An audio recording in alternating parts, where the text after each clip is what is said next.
Hey, welcome to 442. We are celebrating both of our birthdays, not just mine. I don't know why you keep saying it's just mine. Is my birthday today? Your birthday in 4 days. Hold on.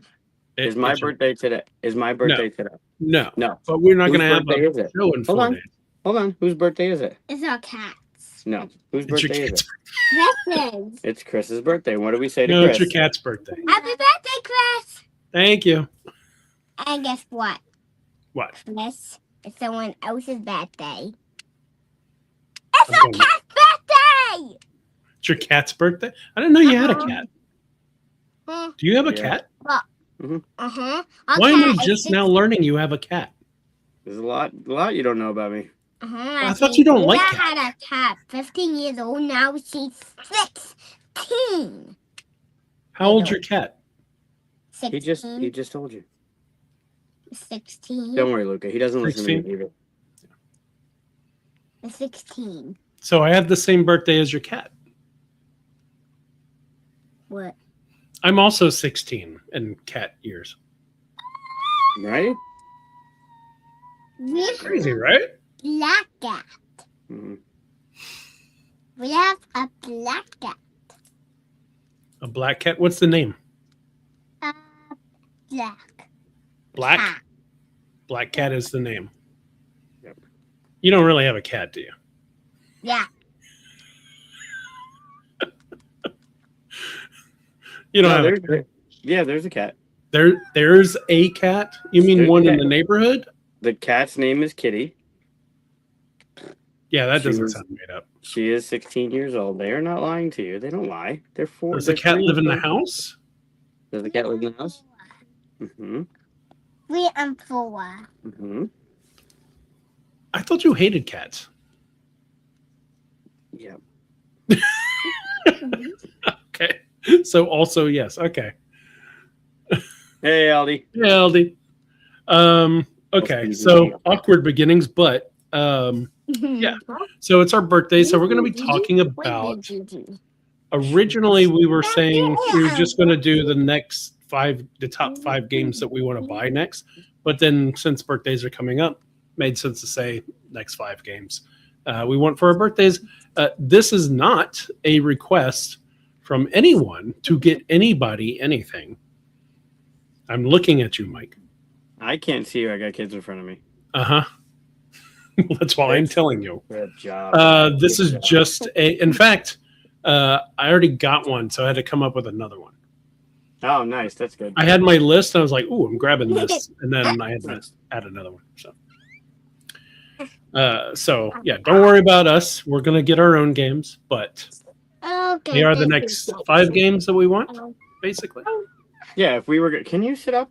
If we were gonna buy games, these would be the next ones on our list. Probably. I agree with that. Cool. Let's fast forward a little bit to the paintings so we can get this. You don't like the chaos in front of you? Love chaos. Live in the chaos. I love chaos. I don't know. Maybe we ought to talk about cats some more. Yeah, we can do the painting. Let's see. So every episode, we get the right banner up here. Oh, you know what? Before we get into the painting, I just want to say, because I always forget to do this, please like and subscribe, all that stuff. Mm-hmm.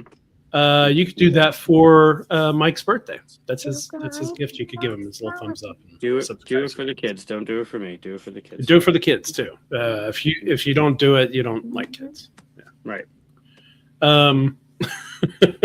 And for me, you could go check out the link of Whisperwood in the descriptions and follow that because we're really driving that home. So Whisperwood, the game back here that everybody's tired of hearing me talk about already. Also, 7,100 followers. Yeah, 7,100 followers, and some of you aren't them. So go follow. There you go. Sure. Do it for the children. Yeah. Yeah, there you go. Okay, so we can do the painting. Every episode, we like to show paintings from at least one of these little guys. Are we getting 2? We are. We're getting 2. Nice. We're gonna go way back for one of them too.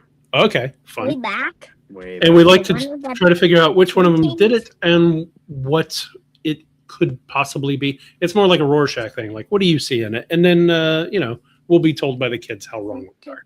Yeah, you guys are definitely going to be wrong, and it's going to be. We can't do the guess whose painting it is because one of them is a 3x3, so you'll know it's Luca's. Gotcha. And Okay, Luca used well, that's to paint fine. on 3x3 canvas. I got it before he right did last 4x4. time, and Di didn't. I remember. I don't know if she's watching or not, but I just want to remember. There are some times whenever I guess right and she doesn't. Mm-hmm. Mm-hmm. Yeah, this one you guys got no shot on. So Okay, awesome. yeah, it's gonna be good. All right, let's show Mika's first. All right, you want to show yours? All right, That's show nice. them when was this done? This was done June 8th. So this was just done last week. Last week. Oh, Yeah, I hold like it the closer, colors hold it already. closer, hold it here. There you go. Hold it over here. Hold it this way. All right, I'll do it. Oh, that's nice. I like that. What's funny is I've been reading something that makes me think of immediately. So tell us in the comments what you see. And if you're not watching live, go ahead and put it in the comments for Mika's painting.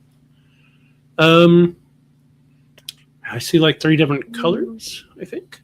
Yeah, there's 3. There's this light purple down here, and then this teal, and then another purple up. Oh, sorry, up there. So we got a lily pad. Someone sees a lily pad. I can see that. It's got a good, I like that green with purple and stuff. It's good with the, or pink. Mm-hmm. Makes for a good lily pad. Yeah. I've been reading, where is it?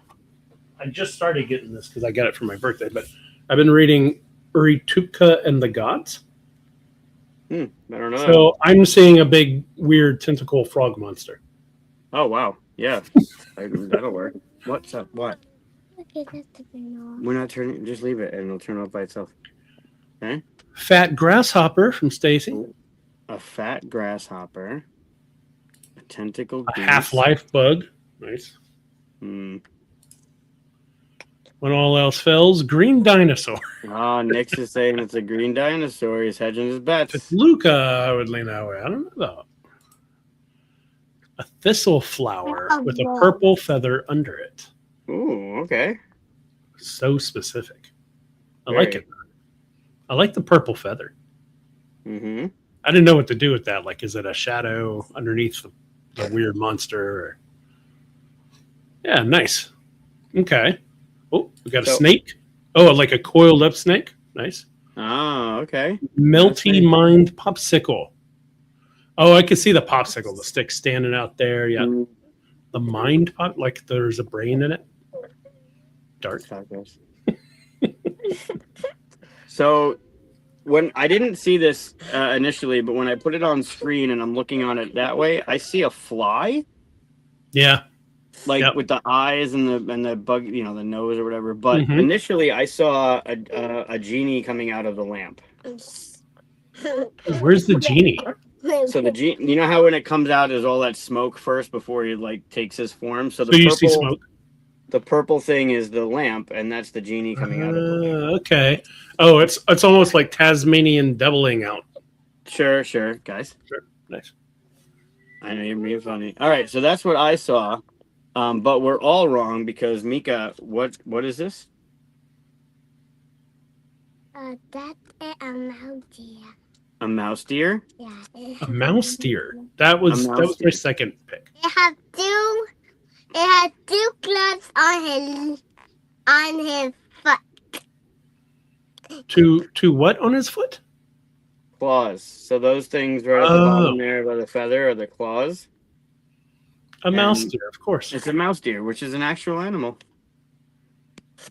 Now it's time for... Yeah, Nice. 1,000 years can put such a crick in your neck. All right, so that was Mika's, and now we got Luca's. So Luca, when was yours? That says January 2000. 2003 23. and 23. So this was done before Mika was born. It would have been amazing if it was 2003, because then it would have been before. No, you did say that you did. There's a lot you don't know about me. All right, you want to show it? Or you want me to show it? I want to. Okay, well then take it and show it. You got to hold it close. Not too Oh, I close. like the colors already. You gotta hold it right there. Nice. I like the colors. Hold it right there. Okay, stop moving. Okay, I know what I see. Give them a chance to see it without having. This kid's seizures. shaky. You got to stop giving him coffee. I know. It's because Mika's kicking his leg and we're on a swivel chair. Those are my favorite color combinations right there. I mean, just look around. Your favorite color? Mhm. They are. Oh, All right, what does everybody see? The 42 mascot. Yeah. We don't have Okay. a mascot. We need a mascot. Maybe I need to make a mascot. We should have a mascot. Yeah. They can start doing the thumbnail so we don't have to take pictures of each other. It's anymore. true. Well, not of each other. That was weird. We take pictures of ourselves, which doesn't sound any better. I'm going to shut Right. up. Oh, when we're at Origins, though, we should take some more pictures to do something. We should. I agree. A New York's Nick. Yeah, go Knicks. Go next. Go next. Bluebird flying over a tree in the fall. I was almost right there. I was like bluebird flying over like hay fields or cornfields or something like that. So pretty much the same thing, right? This is why you're Yeah. upstairs. That's what I saw. What else we got? I love the colors though. Good orange. Mm-hmm. Mike wants. Nope. Of course. Nope. That's how rumors start. Don't We'll make do it that. happen. Nope. We're not staying in the same room this trip, so that ain't happening. That's true. Not this trip. All right. What do we? What do we got here? Did you have a guess before he told you what it was? Yes, I had a guess. So what's your guess? I see the tortoise and the hare. Tortoise and the hares. Tortoise down at the bottom, or the hares? the hare. Right.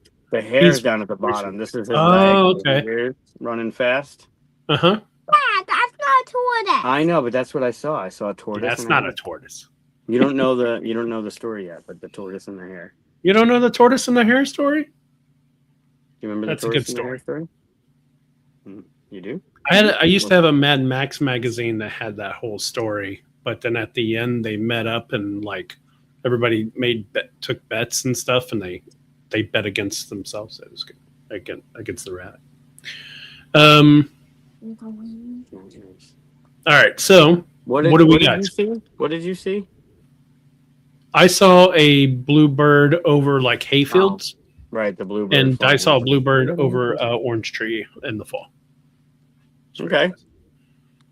Is anybody right, Luca? Mm-mm. No, it's not the tortoise and the hare. It's not a bluebird. Is it No, a dinosaur? right. What is it? Tell him what it is. It's Go ahead. jumping jackabones. What A are jumping- jumping jackabones? A jumping jackabones is when bones come alive. Okay. I don't like it when bones come to life. It happens infrequently, but Yeah, it's usually scary, right? That's why they call jumping jackabones. so the blue is jumping up. The blue is the bones. Yeah, the whole thing is bones. Oh, the And whole it's thing. it's a body of a fish. Like it's the body of a bird or something. It's the body of a duck head. It's a duck head? The body of a duck. A body Oh, okay. When he said duck, I do see a duck. Yeah, I mean, if you I think see of the a duck. mallard and it has that white stripe on its neck, this Yep. could be its beak and this could be his legs. Definitely do. Dad, it's the head of a duck. The body of a lion. Oh, It's not a duck lion. it's a, A duck, duck lion? like it's like a griffin, only duck. Okay. All right. I think we just found our mascot. I like it. Yeah, I think it's got to be a A duck, duck lion. with a lion body. An orange blue duck lion. Okay. We need a name. What's the name of that? What's his name? His name will be now called Ducky. Fair enough. Very original.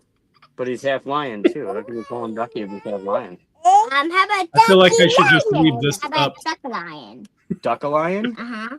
Duck-a-lion, the duck lion? Uh-huh. Mallard Fossa. Duck Lion the duck. We'll get half Okay. suit. How about Well, there we go. Dad? How we call him Duck for sure? Duck lion. Duck. Uh-huh. Let's call him Duck for short. Mhm. Okay. All right. You gonna go Awesome. upstairs? Those were Nice. good. Thank Well, you. wait, hold on. Can you say happy birthday to Chris again? Happy birthday! Thank you. Birthday. Thank you. Good night, buddy.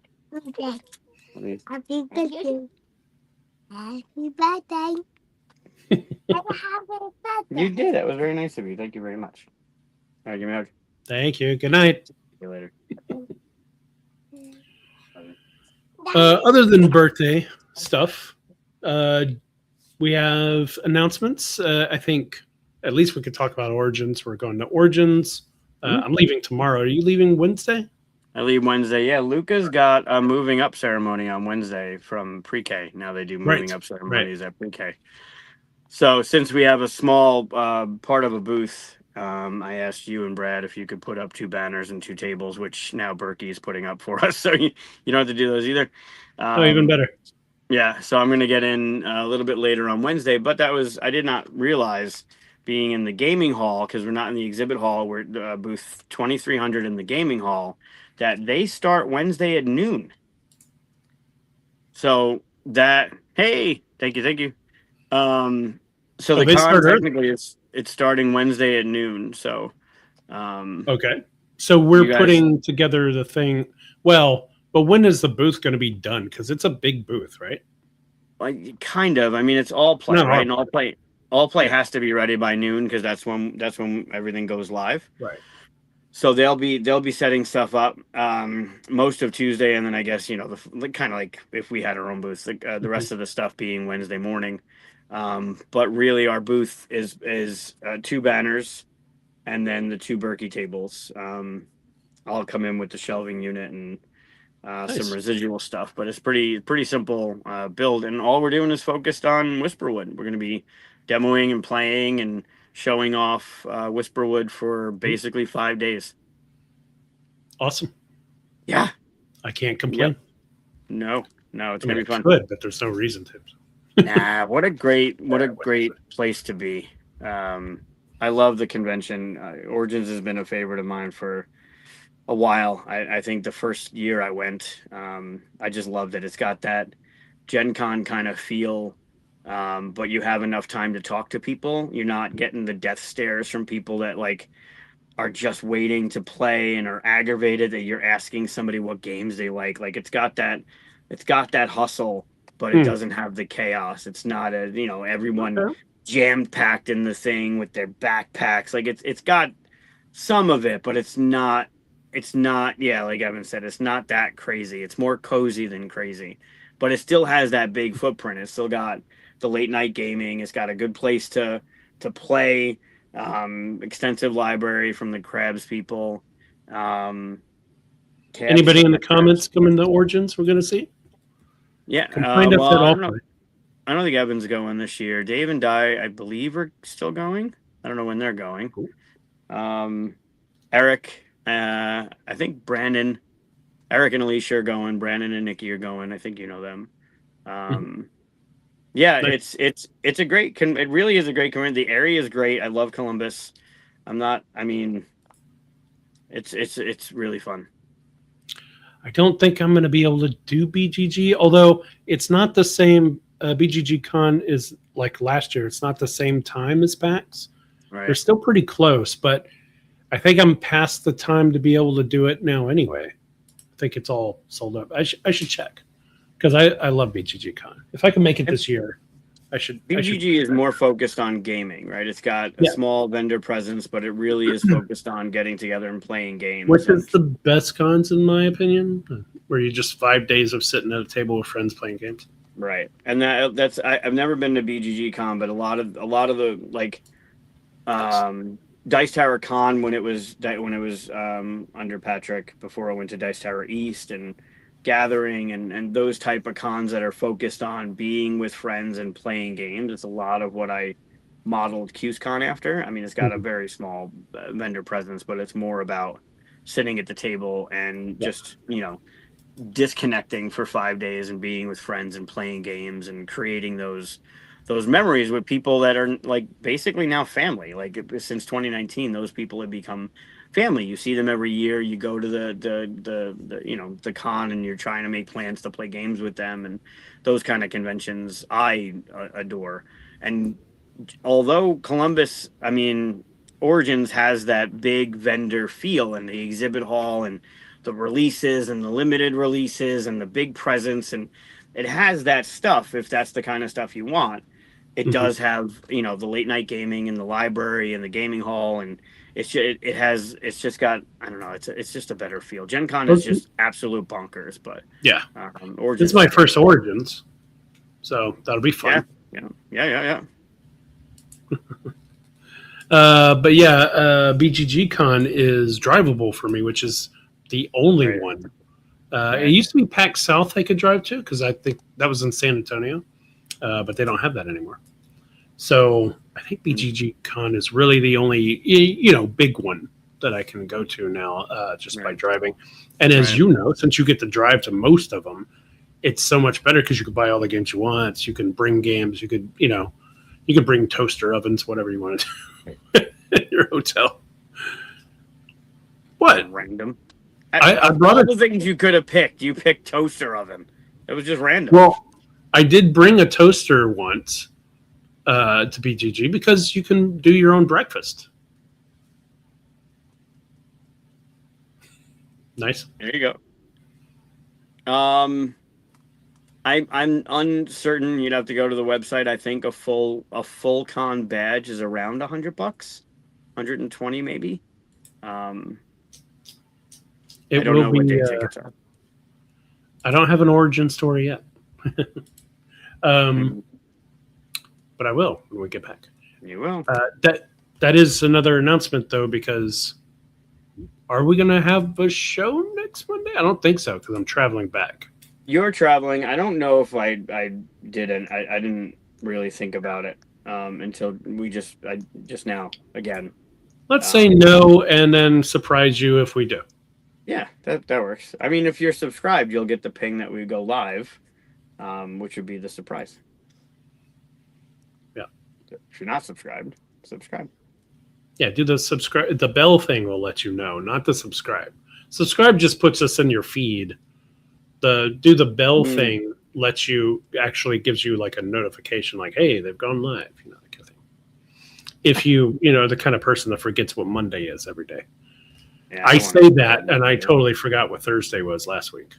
So I thought it was Wednesday and missed a meeting. Oh, I'm like, what was Thursday last week? Just another day that felt like Wednesday. Right. That's fine. I remember you popped into our meeting on a Friday, and you were like, am I supposed to be here? Well, it was you and Brad talking about Origins. I'm like, I'm going to Origins. Should I be in there? Right. And you were like, no. I was like, cool. And just left. I was like, we didn't say that. We said you could be here because we were going to go over the schedule. You could be here means no, I can leave. And that's what I heard. So that's what I did. You didn't hear the second part that was like, you can stick around and we're going to tell you your schedule. No, because I was like, okay. And you went, you pieced. Yeah, tell me I don't need to be in a meeting. I'm out. Yeah. I guess it depends on the meeting. Sure. If me and Brad, that would have been a meeting to stay in. No, I'm offended now. I'm going to see you guys plenty this week. Yeah, that's true. You're actually staying with Brad, so. That's true. I've done that before. Vegas. He's a good roommate. Well, that's good. You got water all over you? Yeah. I think I was agreeing with something you said as I was drinking. Oh, and you're not used to doing that. No, I very rarely agree with what you have to say. Fair enough. Any other announcements before we move on to the whole top 5 games we want for our birthdays? No. I talked about Gen Con. We'll have a Gen Con thing, but I talked about Van Ryder and what they're doing at Gen Con with Myth and Legend. Yep. So yeah, nothing I can talk about yet, but I will have news soon. Cool. Awesome.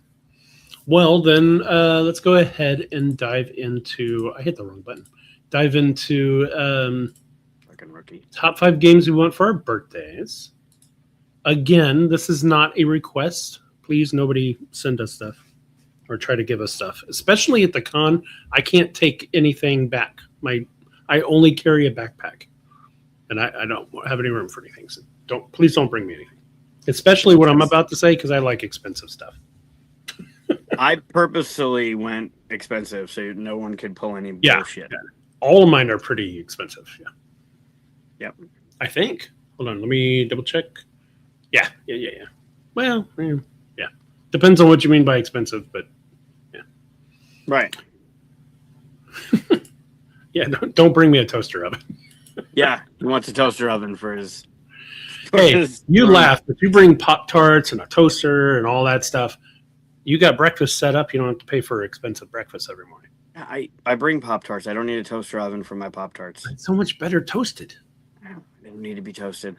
It doesn't need to be toasted, but it is Mhm. better toasted, right? Agreed. I don't know. It depends on the flavor. I think some of them aren't as good toasted.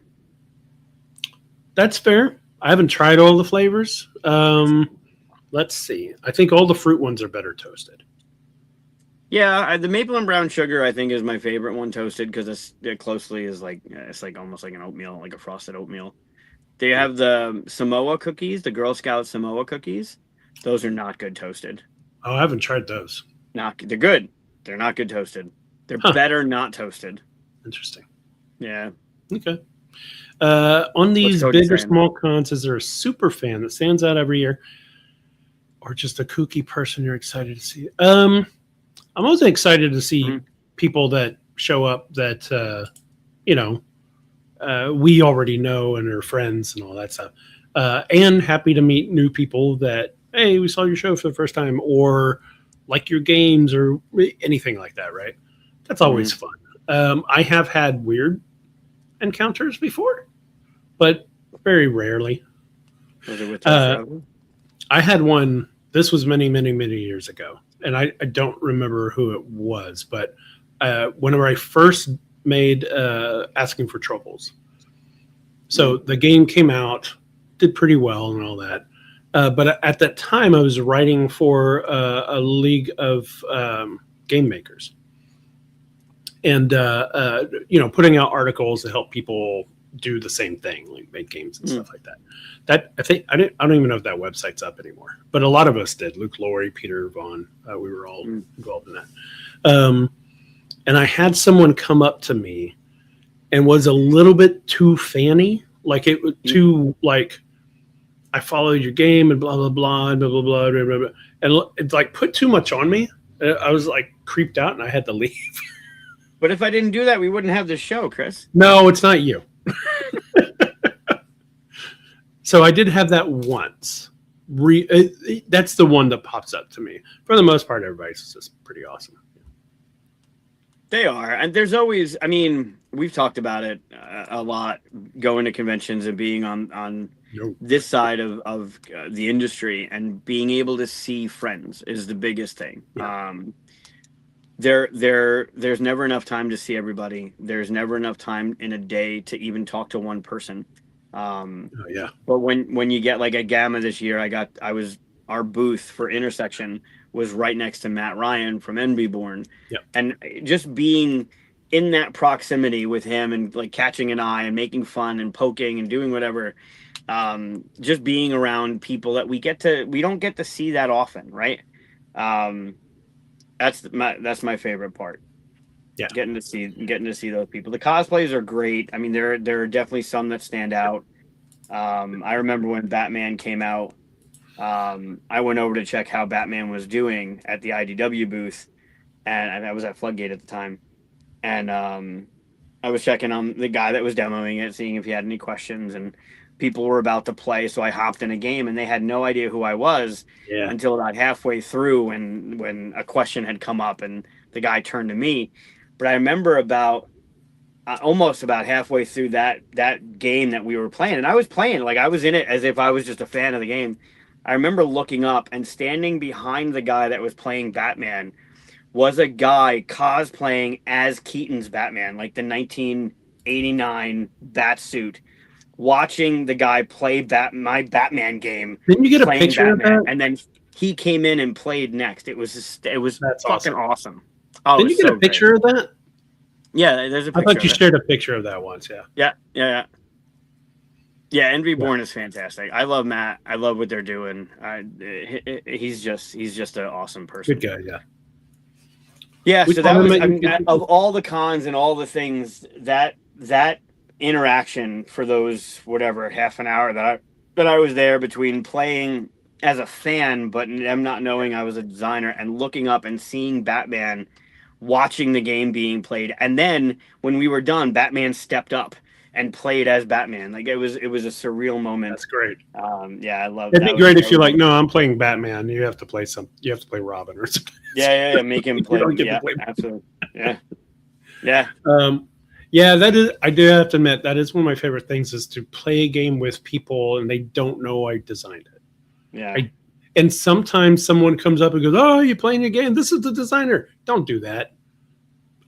If I'm enjoying the, what's the word? Anemone? Anemones are in the ocean. Anemone. Anonymity. There you go.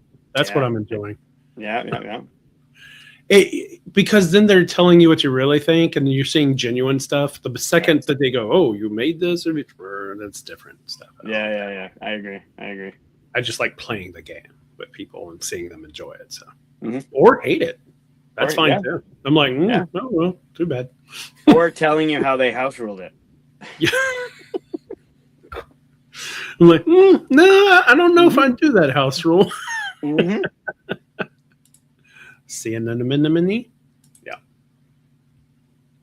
Anyway, I put the banner for top 5 games we want for our birthdays down there, and then talked about other stuff for a while. We should do that. Yeah, we should talk about that. Yeah, so conventions are great. Try and get out to your local. There's got to be one within driving distance of you. You say Just find got out what it is. not always, and if not, make one like you did. Yeah, just start one. It's simple. You started 2, It's so easy. Yeah, it's so easy. I made 2. and you're going to start a 3rd one in Houston. It's great. Yeah, if you found me a location, we'd already have HughesCon.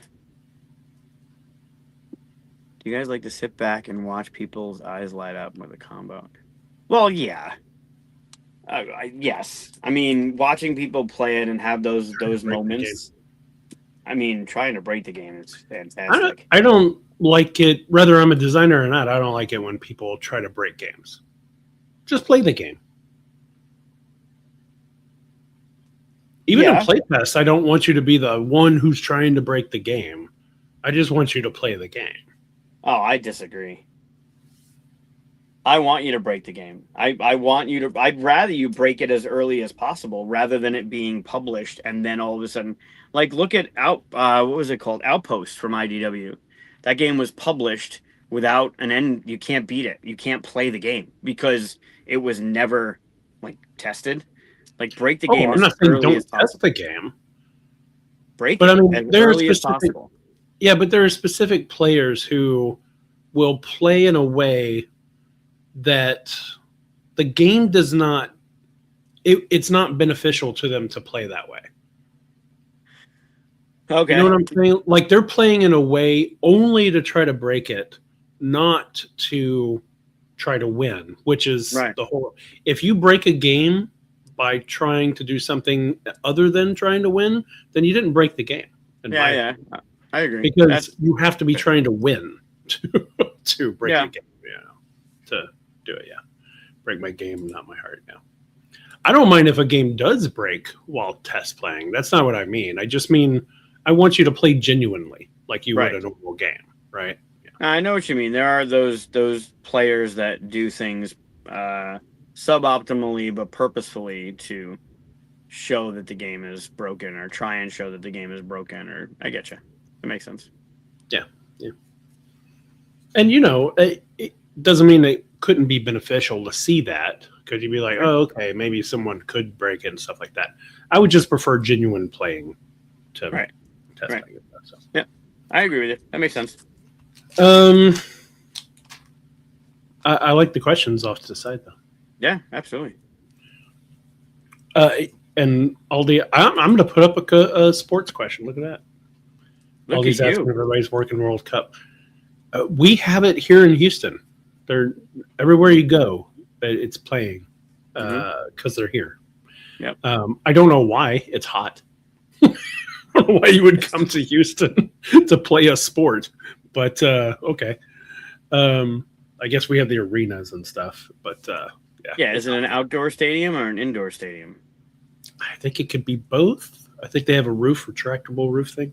Okay, yeah, so I could be not wrong. necessarily in the heat.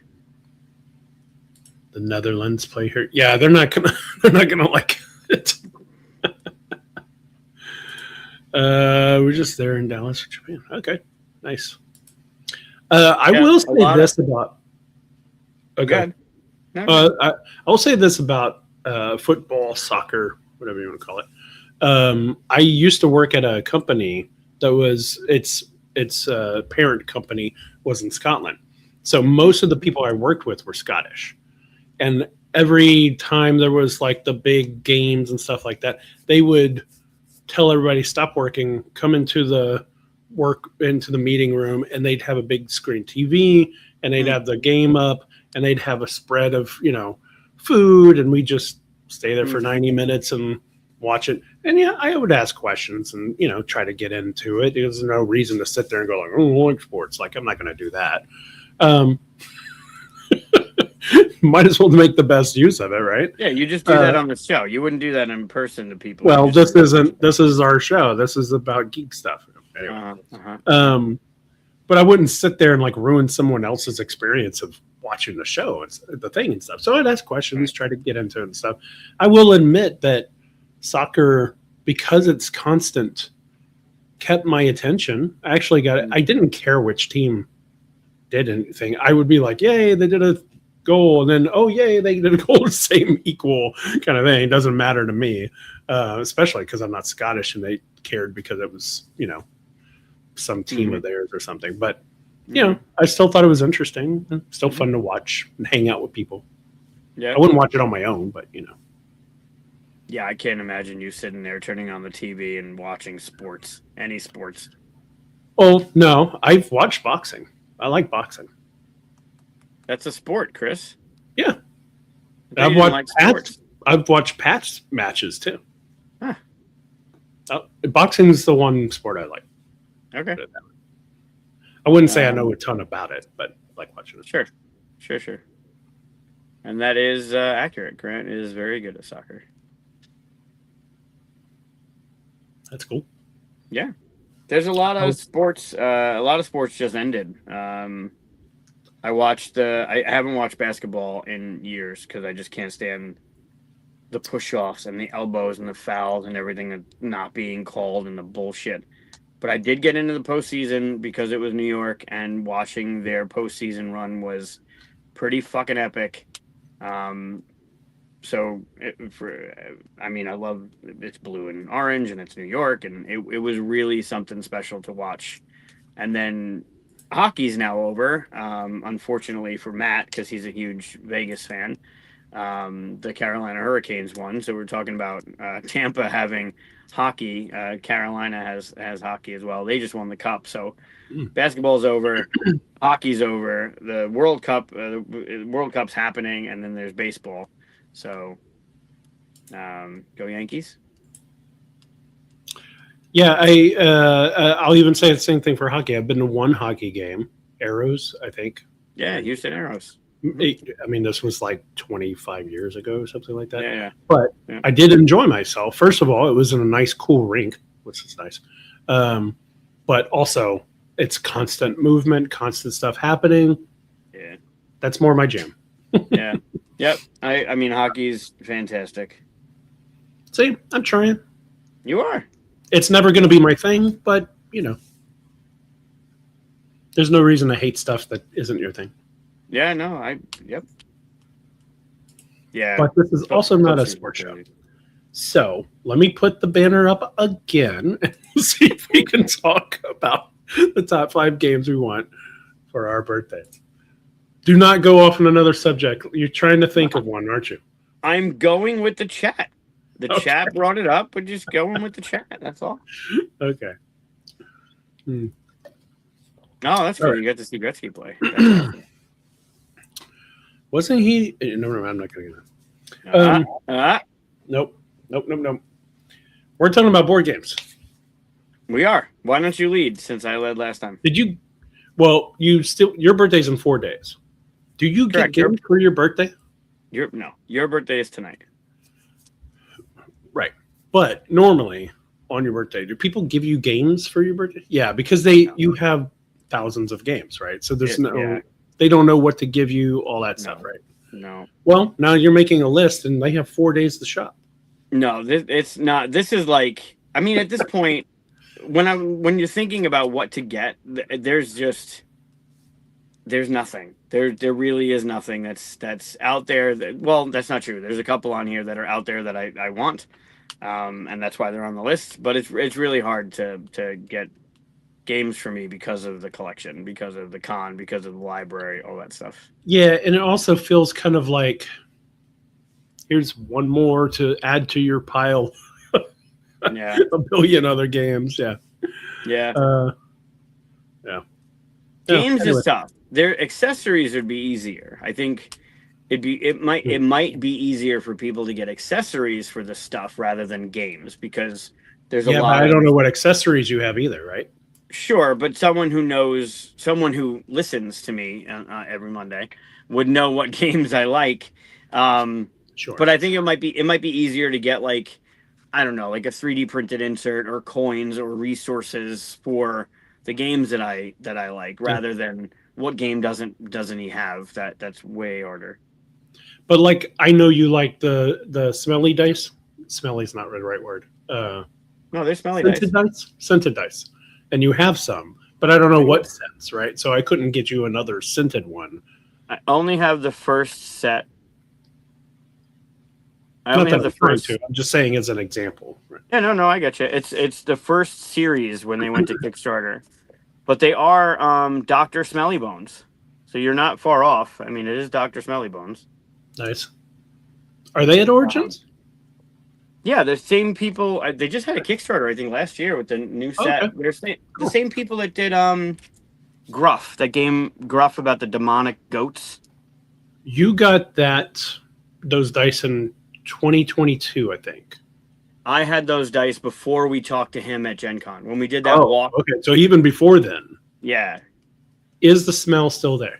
Yeah, they're still. I still every now and then I'll come down and I'll still smell them. This is the pine And one. all they want. It's which one?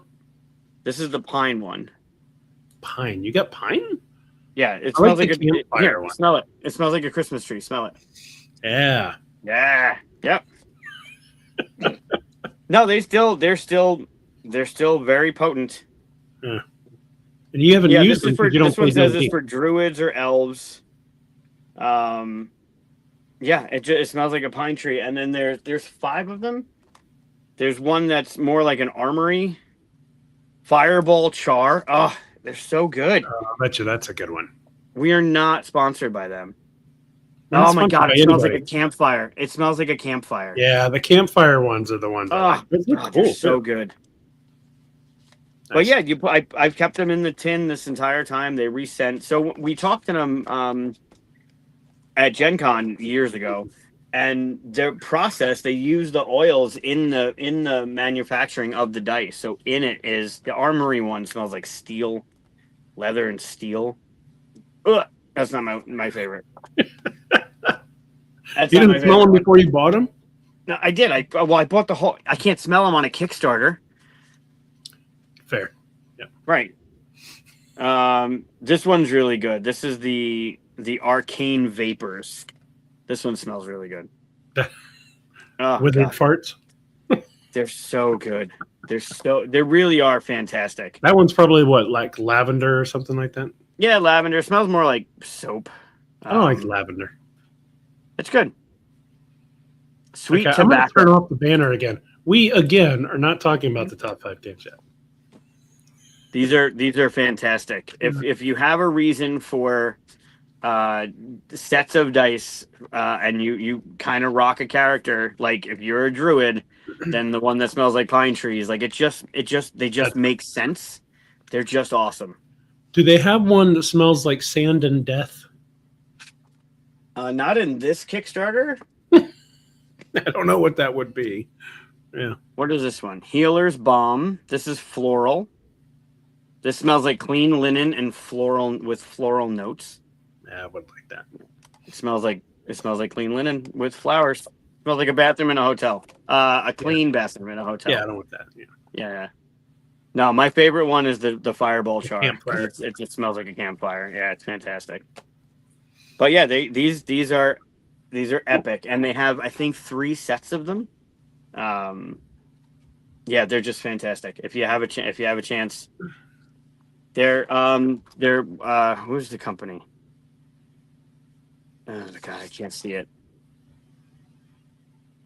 You just said it was smelly. No. Dr. Smelly Bones is the thing. You got to zoom in on those 2 goats right there.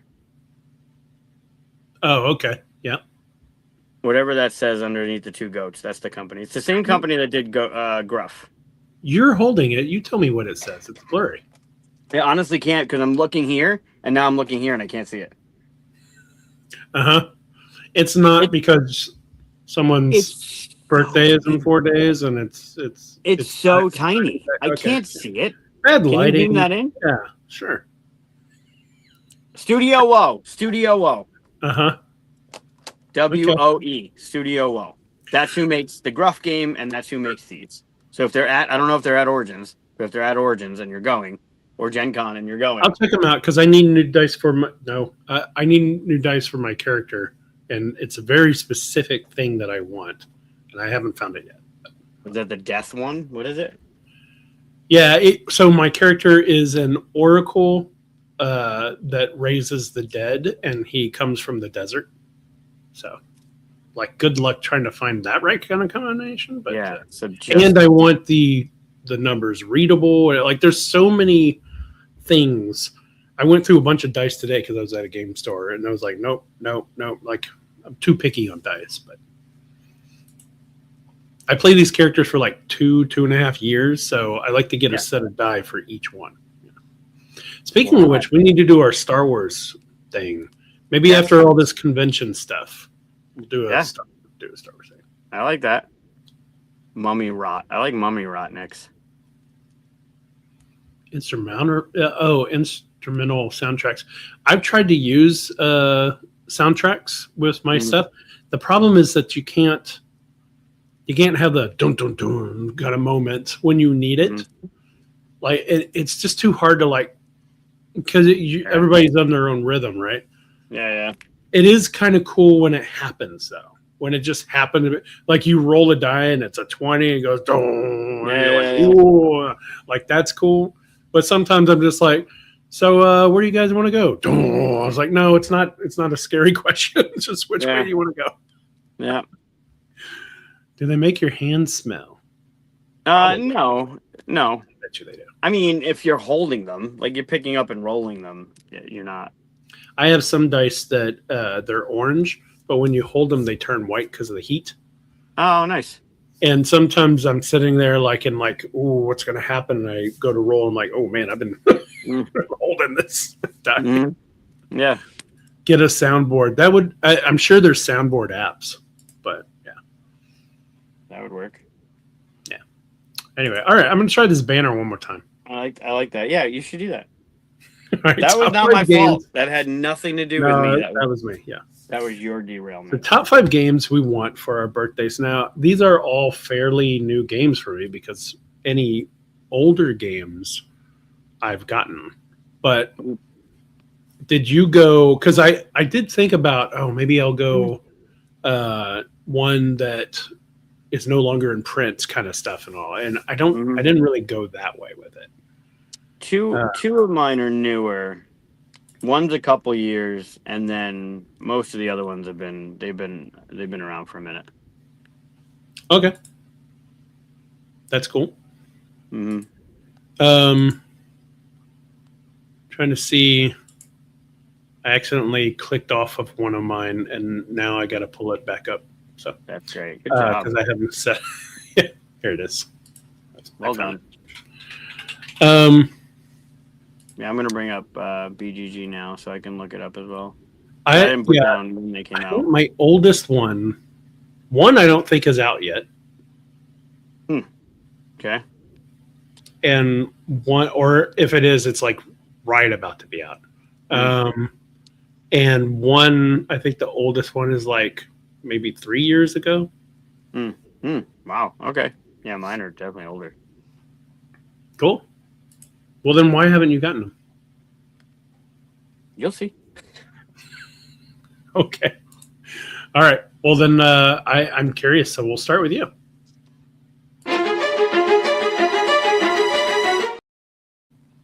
So what's your number 5? Didn't I say why don't you go since I went last You week? did, but I wasn't listening. You legit don't listen. It's amazing. It's amazing. All right. So my number 5. Let me look up when it came out. It's been out for a while. I played I'll pull it up here if you want to say what it is. Yeah. I mean, it came out in 2015, so it's 11 years old. The base game's 11-year-old. It's still delivering stuff from its Kickstarter. Oh my God. I know. It went bonkers, and I think it did a lot more than what the people that put it together thought it would do. So they're just constantly They have a huge booth at Gen Con. They're constantly releasing stuff. Are you saying they haven't released everything they were supposed to with the Kickstarter, or that it was so well done that they've had many Kickstarters and are releasing more and more and more? They're still releasing stuff. But there was stuff from the Kickstarter that they just recently released. Like it just came out. Yeah. The only thing I have for it, and people will know that symbol. The only thing I have for it is this little set of dice that they came out with for a Black Friday promo years ago. You brought this up a while ago for another list. I can't remember what it is though. Kingdom Death Monster. Okay. I didn't realize they hadn't delivered. Yeah, they're still delivering stuff. I think the Gambler's Chest just delivered last year, and that was part of like the second Kickstarter from 8 years ago or something ridiculous. Wow, you were right. This is 2015.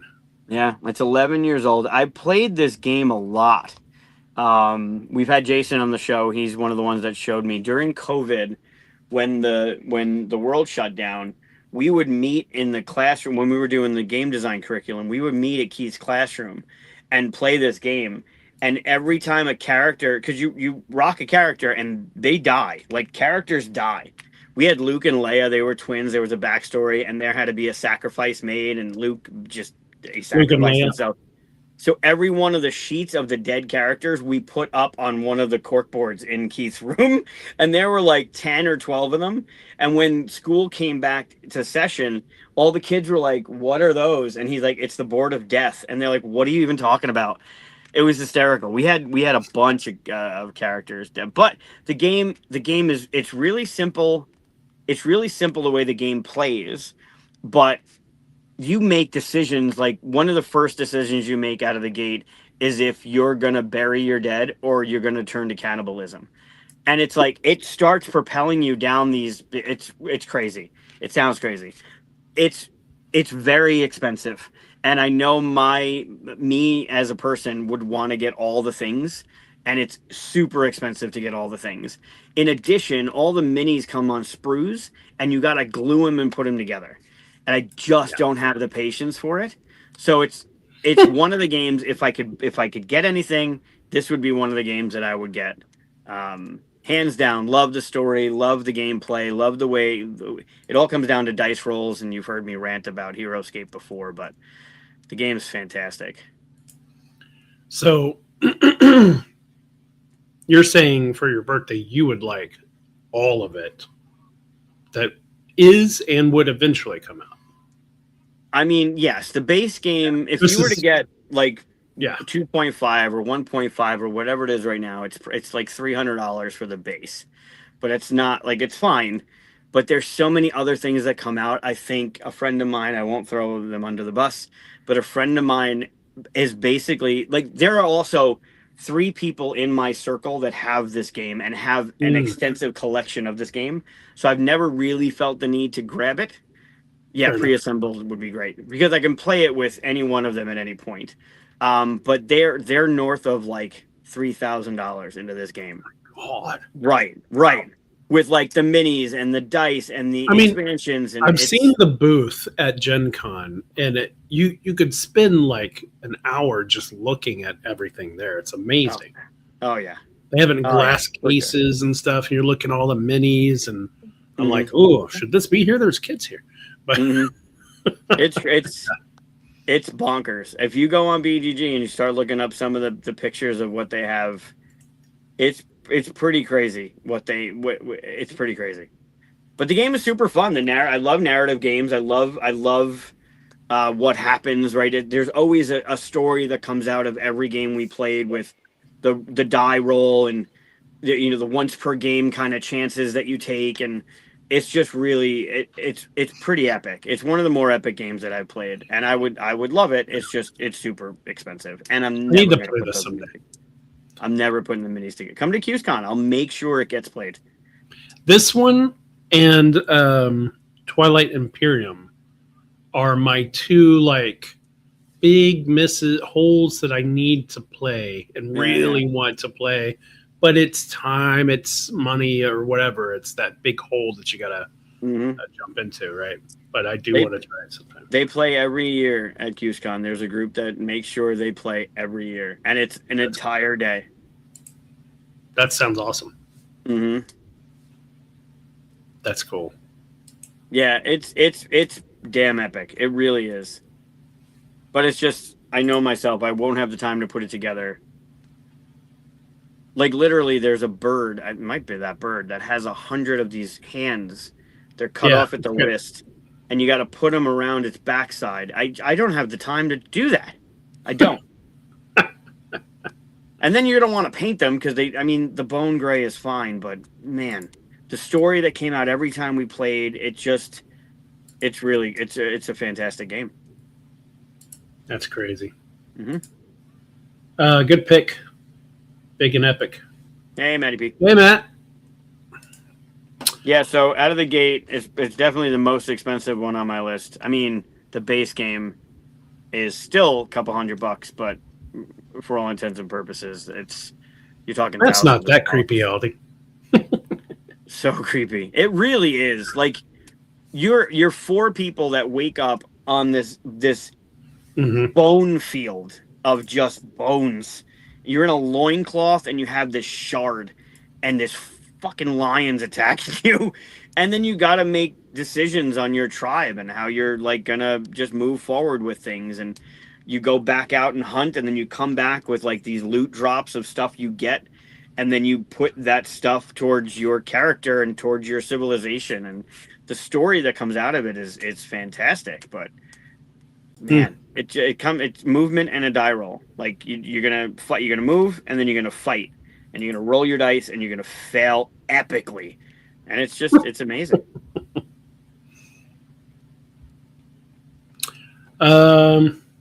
Yeah, good start. I'm going to, before I do my 5, just say that here's the number 5 that I did have, but I actually bought it. Oh, okay. So now it doesn't need to be on the list, but I got this today. Got 5? Was it number 5 because it's got 5? Well, no, but it perfectly worked out. So yeah, and I've already played it twice today. I got it today and played it twice. Nice. Deduction. This is if you're familiar with my game Zosimos, my idea for that was to take the whole bluffing thing that you get in poker and other games like that and just boil it down to just that. And this feels like someone did the same thing, but with deduction.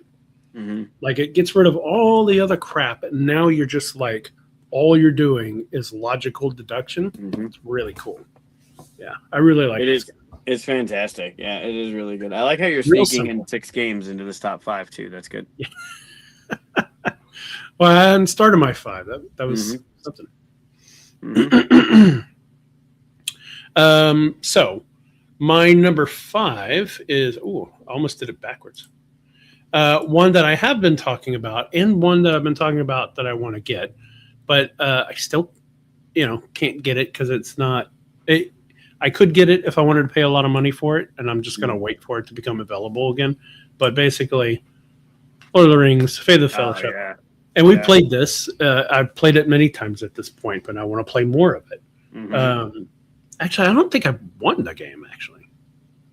No, we were stuck in Rivendell, and we basically camped in Rivendell the entire game and couldn't do shit while everyone else was popping around doing stuff. Yes. Yeah. We were stuck in Rivendell, yeah. Mm-hmm. You were playing Frodo and Sam, and I was playing Merry and Pippin. We were all together, which was great, and we were doing the things we were supposed to do it, but and everybody else was having success too, but quietly just all the eyes, all the Nazgul, everybody just starts crowding in, and you're like, oh, we've lost. Yeah. We weren't paying attention to that. But yeah. Yep. You got to keep Frodo moving. That's the crazy thing.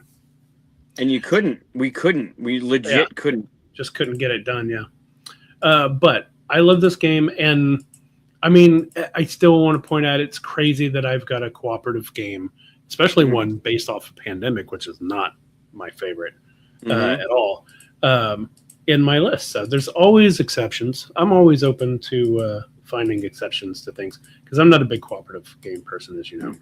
But I love the mechanism. I love the fact that you have two characters. You get 5 actions, 1 action for one character, 4 actions for another for the other character. And I love that decision space. Like, which one is going to be the hero of this turn? Yeah. Which one's just going to do a little thing, It's a great idea. And they don't, there's so much going. It's not a big board. It's an average board, but it feels like that map really, you feel the distance, right?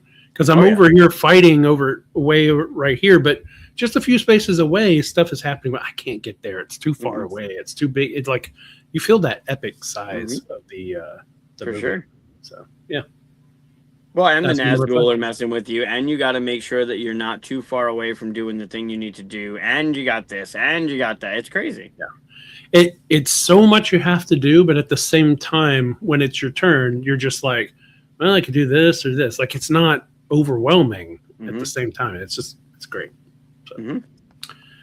And it also doesn't allow, or I don't want to say allow, it doesn't push forward the alpha gamer thing. Yeah. You know what I mean? There's a lot of games that, like, you don't have to design out or design ways to block it, but there are games that didn't care if there were alpha gamers or stuff like that. They just allow it, kind of thing. And this one, just because of the way it's designed, doesn't seem to create that. At least not in my experience so far. No, but also, and it's like a lot of co-op games, you're gonna have that person at the table. You could potentially have that person at the table that's telling you what to do on your turn. Sure. No, you don't want to do that. Go over here so you can do the thing so I can do the thing. No, you don't want to do that. You want to go over here first. Let's spend the thing. Let's roll the thing. You're like, dude, you're always going to have that no matter what. It's going to, in a co-op game, it lends itself to that kind of thing. It does set up a little bit better with this one than most, but it could, depending on who you're playing with, potentially lead right into that. Yeah, I mean, I think I do the thing where, like, I'll go, well, yeah, you could do that. You could also do this, which is less dangerous, but it won't pay off as well. So, what do you want to do? Like, I like to point out the options, but I don't like to be like, don't do that, do this. Right. Right. Yeah. What's the normal price? I don't know. 70 something? 80? Yeah, I think it's 79.99. Yeah. Probably. When I looked on Amazon like a few days ago, it was 150 at best, and wouldn't show up for a while because somebody's, I'm not going to do all that. It's Brandon, what did you pay for it? Had to be about $80, right?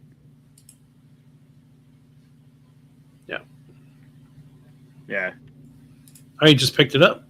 Yep. Finally in stock. Yeah, I keep going back to my store. Sometimes I look in Barnes and Noble. It'll pop up here. Yeah, $80. Yeah. Nice. Yeah. Yeah, and totally worth it in my opinion. So, Yeah, the replay value of it with the different characters and everything is great. Yeah, even if I win, I'm going to go at this in different ways. I'm going to play different characters. I'm going to try it again. So yeah. And even if you're playing a 2-player and you're rocking, you could do Merry and Pippin and Sam and Frodo, and then you have Aragorn and whomever and Gandalf. But then the next time you got Gimli and you got Boromir, and you have so many different options to play, and it's going to feel different because the characters, they do different things. Like at one game I played Gimli and Legolas together, and it was fun, like having Legolas like shoot somebody so that the dwarves could then move past them and all that stuff. Like I was like, oh man, I'm making them work together. That was fun. Yeah. Anyway, we've done enough to sell that game. It's great. It's fantastic. It is. Really good. All right, so we'll go on to number 4, and we're snaking it. So it's me again, right? It is. All right, so my number 4 is probably the one I know the least about. Do you know the Fate of the Fellowship is weighted at a 3.09? Is it? Yeah. Wow, that sounds way heavier than I would think. But it's simple in its execution and gameplay, but it is strategically complicated in the choices you have to make from turn to turn. Yeah, this gets to our last episode. We were judging. We were like trying to guess the weight of games, and it's actually pretty fascinating because this gets to. I think this is an easy game to play, and it's an easy game to teach, and it's pretty fast. Stop smelling your dice. I just got another whiff of the campfire. I had to smell it again. And on that, I wouldn't put it so high. Right. Even on your turn, you don't have that many things to have to consider. Really, you're like, okay, we got to take care of that, or I can do this. Like, yeah. But I don't know. Yeah, that was a fun episode. It was a fun episode. Yeah. Especially when we got to the game Go and Chris's head exploded live on camera. It was great. I hated you. What weight would you put it at? Fate of the Fellowship? Yeah. I would say high 2s. I would definitely say high 2s. High 2s? Yeah. See, I do like 2.4. No, I probably would. I could have argued myself higher, but I probably would have been around 2.75, like the 3/4 thing. Yeah. I probably would have been high 2s for that one. Yeah, it's weird because the design of the game I think is heavy, but the play of the game is light.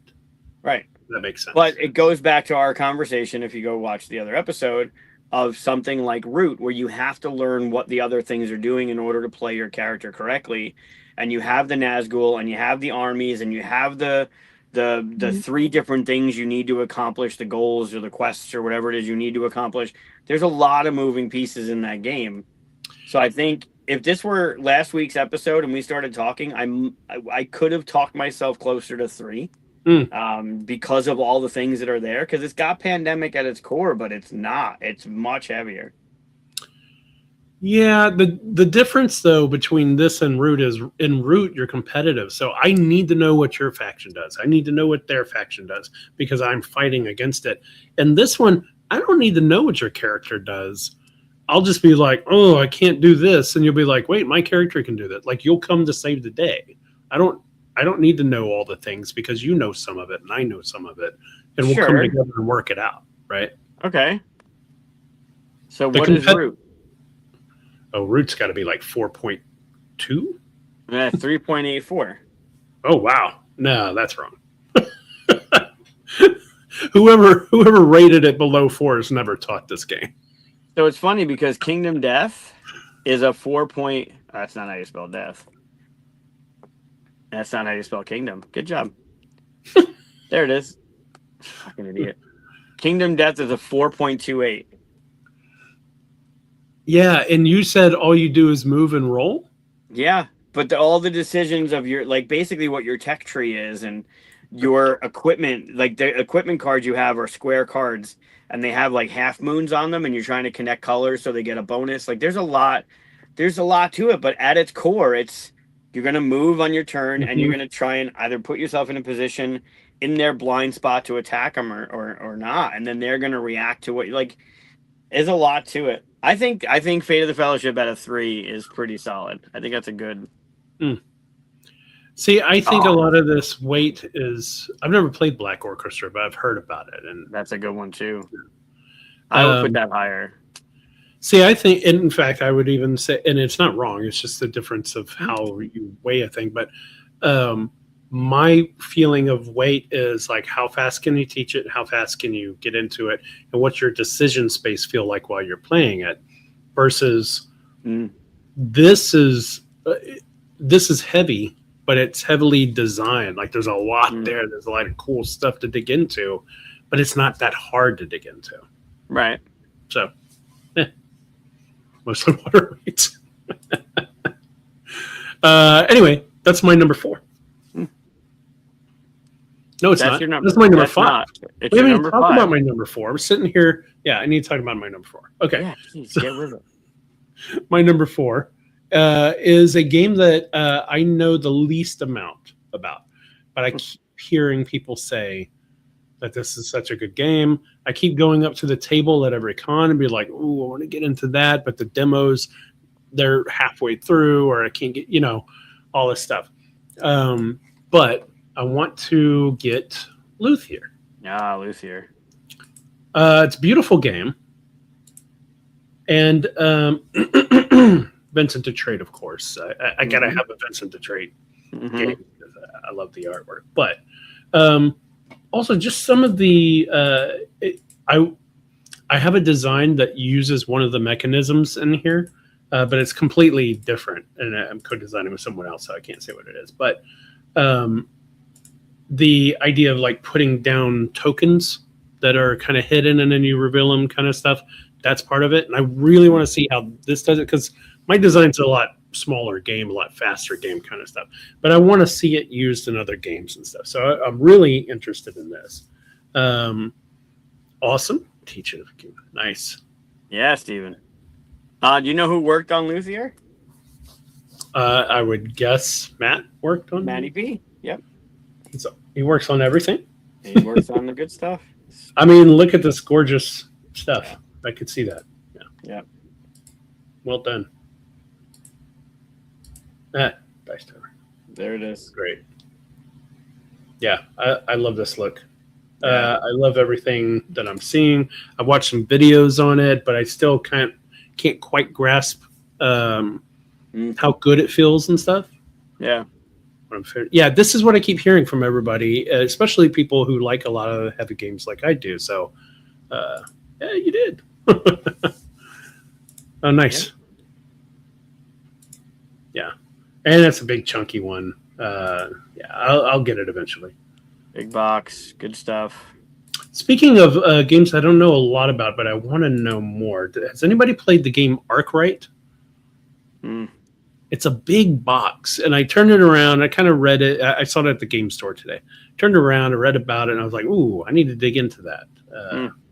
But I couldn't get enough information about it off the back of the box. Not enough for me to be like, "Oh, I got to get this." But Steven, those kind of things they're on Chris's OnlyFans. They're not on this show.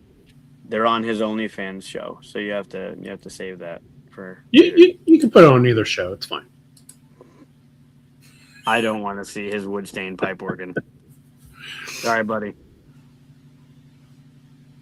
That's sad. Mm-hmm. You should be more open. Pretty closed off at that. But yeah, I mean, it's a gorgeous looking thing, and every time I see a video, they start explaining it with little bits of like, oh, and you get to put this token down and stuff. But I can't get the feeling from any of these videos so far of what an actual turn just feels like to play. Yeah. And every video I look at is like 2-hour video. I'm like, just tell me. It take 5 minutes just to tell me what the game is. Well, Brandon will be at Origins. You can talk to Brandon about it. Cool. Do that. Talk to you about it. Oh, Need yeah. to get the clay chips. Okay. Nice. Yeah. So that's my number 4. Luthier, which is a weight of 3.79. That sounds nice. I like that. That's a good heavy game, yeah. So, you're number 4? My number 4 came out in 2005. Oh, wow. 2005. Yeah. It's weighted at a 293. You went Carcassonne? What are you? What is it? Nope. This is 293. Yeah. So this one, if I wanted to grab it, the majority of the time I see it in the U.S. for north of 400. A decent copy of it. So it's not a very easy to get game. It has been re-implemented by a couple games that I've heard do the same thing, but it doesn't seem or feel like it's the same thing. Matainai, I think is how you pronounce it, and How do you Uchronia. spell it? No. Those are the games that it's re-implemented by. Oh, the game that okay. I want is Glory to Rome. Oh, okay. I played this. Yeah, I need this. This is one they have the goofy looking one with the colors. It's like whatever. I want the black box Glory to Rome. I want that copy. Peter has this. It's hard to find, and obviously it's 21 years old. So the box, the game's going to show where. So finding a decent copy for a reasonable price that one is not the one. No, I want the black box copy. Well, yeah, there's a clamshell version of it. Yeah. And there's the black box version of it. But yeah, this has been on my list for quite a while, and I just can't pull the trigger. That's the version you're talking about. Yeah. Yeah, I was I still haven't played Innovation, and I have it. I need to learn that game. So it's hard because Innovation, I think I've told this story once. This is not one that I go to often, but I was visiting a friend of mine in outside Milwaukee, and his friend came over to play games, and we started talking about like what games we like and whatever. And he's like, "You want to play the perfect game? I'm going to show you Innovation." I'm like, "Okay." Never played it before, hadn't heard of it, whatever. And he was talking about how it's perfect and it's got perfect balance and strategy, and it's the perfect game to play. Okay. So we started playing Innovation, and about halfway through, I was housing him. Like, wasn't even a competition. This is his favorite game. I had never played it before. He was touting all sorts of accolades for this thing, and I was just abusing him. And halfway through, he's like, "And that's what's wrong with a game like this. People that don't know it can come in and play it." Like, totally turned the corner on the game. I was hysterical. It was fantastic. And my friend Brad was just looking at me. I got him laughing the whole time. So hopefully it's not. I mean, it's not. I don't know. I wasn't too thrilled with Innovation, so I don't know how much I would actually like this. But I know it's like it's a hole in my collection, not having Glory to Rome. So nice. Well, if you ever visit Cardboard Alchemy, I know that Peter has it and would love to play it with you. I want to try the other ones. The Uchronia and the Matainai are two games that it says it's and I have both of those, but I've just never played them. So I don't know how close they are as a reimplementation of this, but I need this one. This is the one that I would get. So I didn't know a person too that let's say had access to a printing company, and if you asked nicely, had all the files to make a copy of this for you. Oof. Wow. But that's no longer the case. Yeah. Hasn't been the case for years, but I didn't do it, and I kind of wish I had at the time. Because you can't get it anymore. They don't make it, so you can. The longer it goes, the older the copies get, right? And this game's already over 20 years, so like finding a copy that's in good shape for a ridiculous price it's hard to find. Yeah. No, that's a good one. Yeah. Nice. Well, then we're gonna move into your number 3 because we're doing the whole sneaky thing. Let's do it. doing the whole sneaky thing. I like that. Ooh, Oh, wow. that's interesting. That is. By the way, we were talking about Terminator the other day because we went into this whole conversation about your favorite time travel game, time travel movies. Yeah. It's fascinating what people will say is or isn't a time travel movie. I'm just curious, do you count Groundhog Day as a time travel movie? No. No? It's a time loop. It's not time travel. He travels back to the beginning of the day. I mean, I guess. But He it's has not- future knowledge because he traveled back in time, right? Yeah, I guess. But what I mean, the definition of a time, like, do you have choice in your time travel? If you, Not necessarily. because that's just Marty a- didn't have like, a choice, right? And Back to the Future. they could control it though. They knew that they could go back to a certain time, program it, and then go 88 miles an hour, and they can go wherever they wanted. I mean, in theory, yeah, but in the story, he didn't have choice. Yeah. Yeah, I mean, we should do this as a show. Just talk Huh. about time travel movies next time. I would say it's not. I would say it's a time loop. It's not time. They can't choose to do it. Where time travel. Why does there's a choice machine- matter? Well, there's a machine you can that regulates time travel, right? Like, What about? Have you ever seen Somewhere in Time? that's Christopher Reeve, right? Christopher Reeves. Yeah. Yeah. No yeah. machine involved, but he does time travel. Yeah. He does it by the power of his mind. Right. So you don't need a time machine for time travel. Yeah. What's the definition? What's the defining thing of a time travel movie? Is it a machine? Is it the ability to pick where you're going? Because if it's just spontaneous, I mean, I guess it could.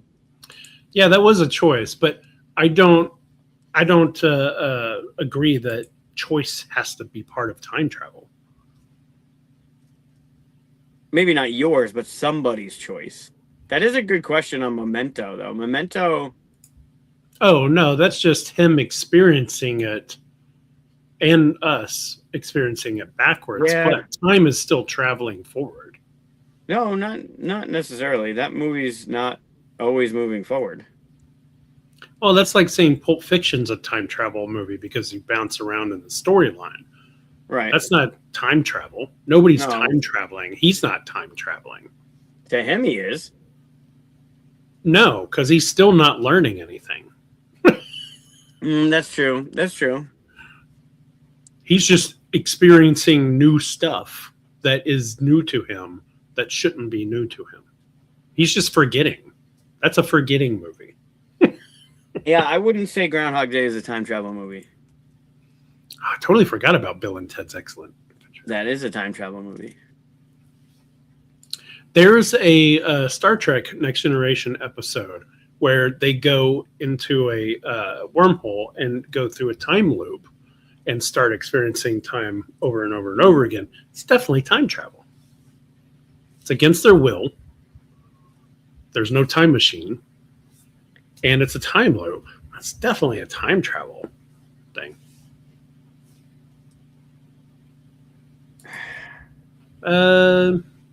No, there's no time travel in the Matrix. I don't think. Hold on.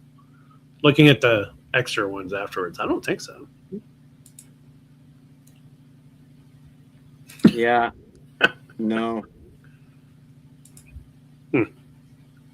Anyway, Mm. sidetracked again. What's your number Yeah. 3? Again, your fault.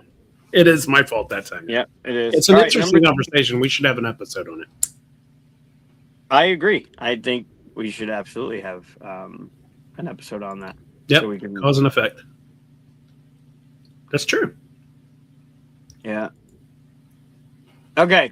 So my number 3 is the oldest on my list. I just keep going back, right? 2015 to 2005. This one is registered as 1876.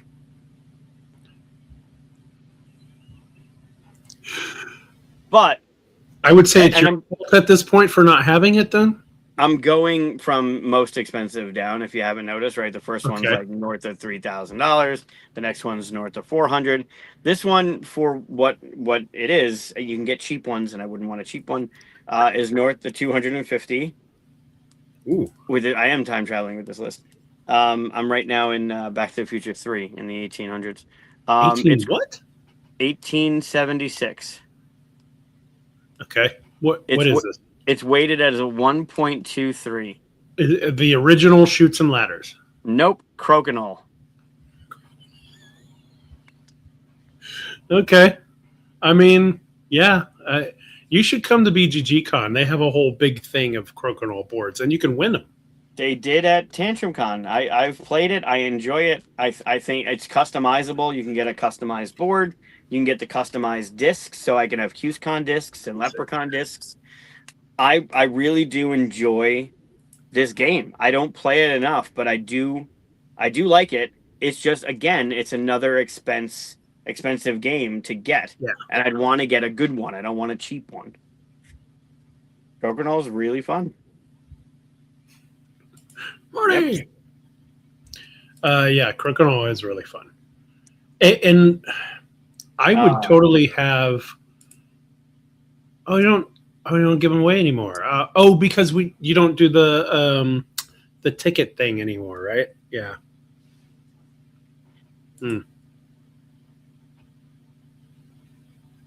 It's fun. The Crokinole. Yeah, it's a fun one.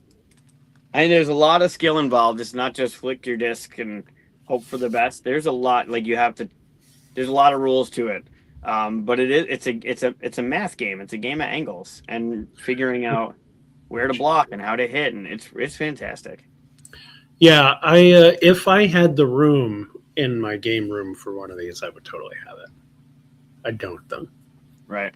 Well, you can hang it on the wall and then you take it down when you want to play.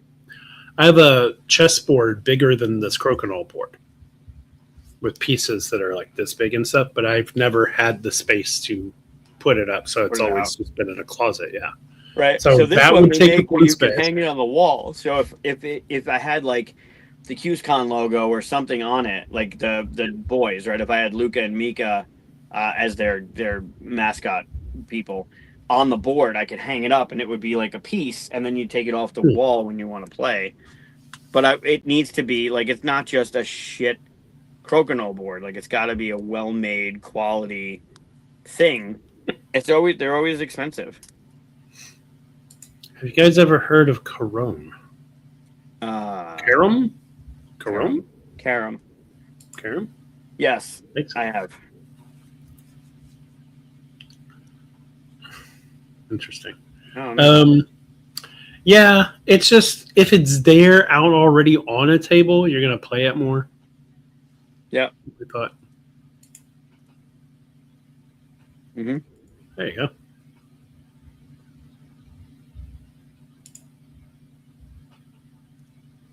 That's pretty cool.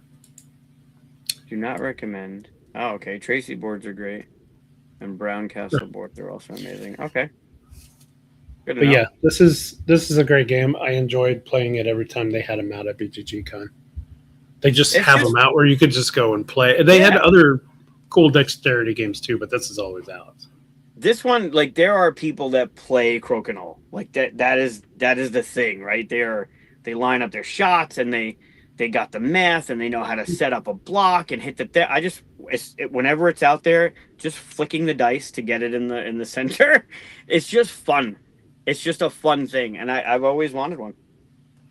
How would you rate this versus Tumbling Dice?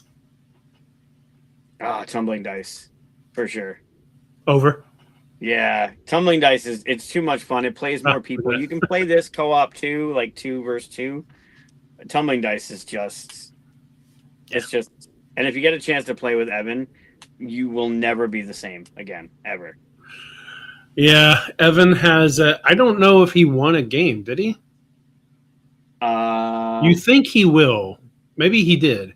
You think he will every time because of his motion thing. Yeah. But afterwards. Yeah, tumbling dice for sure. But crokinole, I've always wanted to get a crokinole board. Playing tumbling dice with Evan is like watching someone granny bowl and hit a strike every time. Granny bowl. I mean, maybe. Good one. Okay, so my number 3 is not nearly as old as that. It's fairly. 1876. Yeah, that's. You bring it back to this century, I guess. No, that was a good pick, actually. I think so. If you go on BGG and you look at the crokinole board, like there's a Fantastic Four picture of a crokinole board. It's fantastic. Ooh, those are cool. Well, look at the eye one. Mm-hmm. Yeah, I don't want to spend forever looking at it. Oh, there you go. Cat's up. Just go to the main page, like the beginning of. I can't believe you have a cat. You never go to the front of crokinole. Go to the main thing. Wait, is that one all the way on the left? Yeah, that's pretty cool. Now you have that one hanging up as a piece, and then you just take it down to like that's just it's. Some of these they're amazing. They're like pieces of art. They have a Green Lantern one that's got the center of the lantern. Like it's just they're so cool looking. And to have a QSCon one with like orange and blue disc, like it would just be. There you go. It'd be pretty damn cool.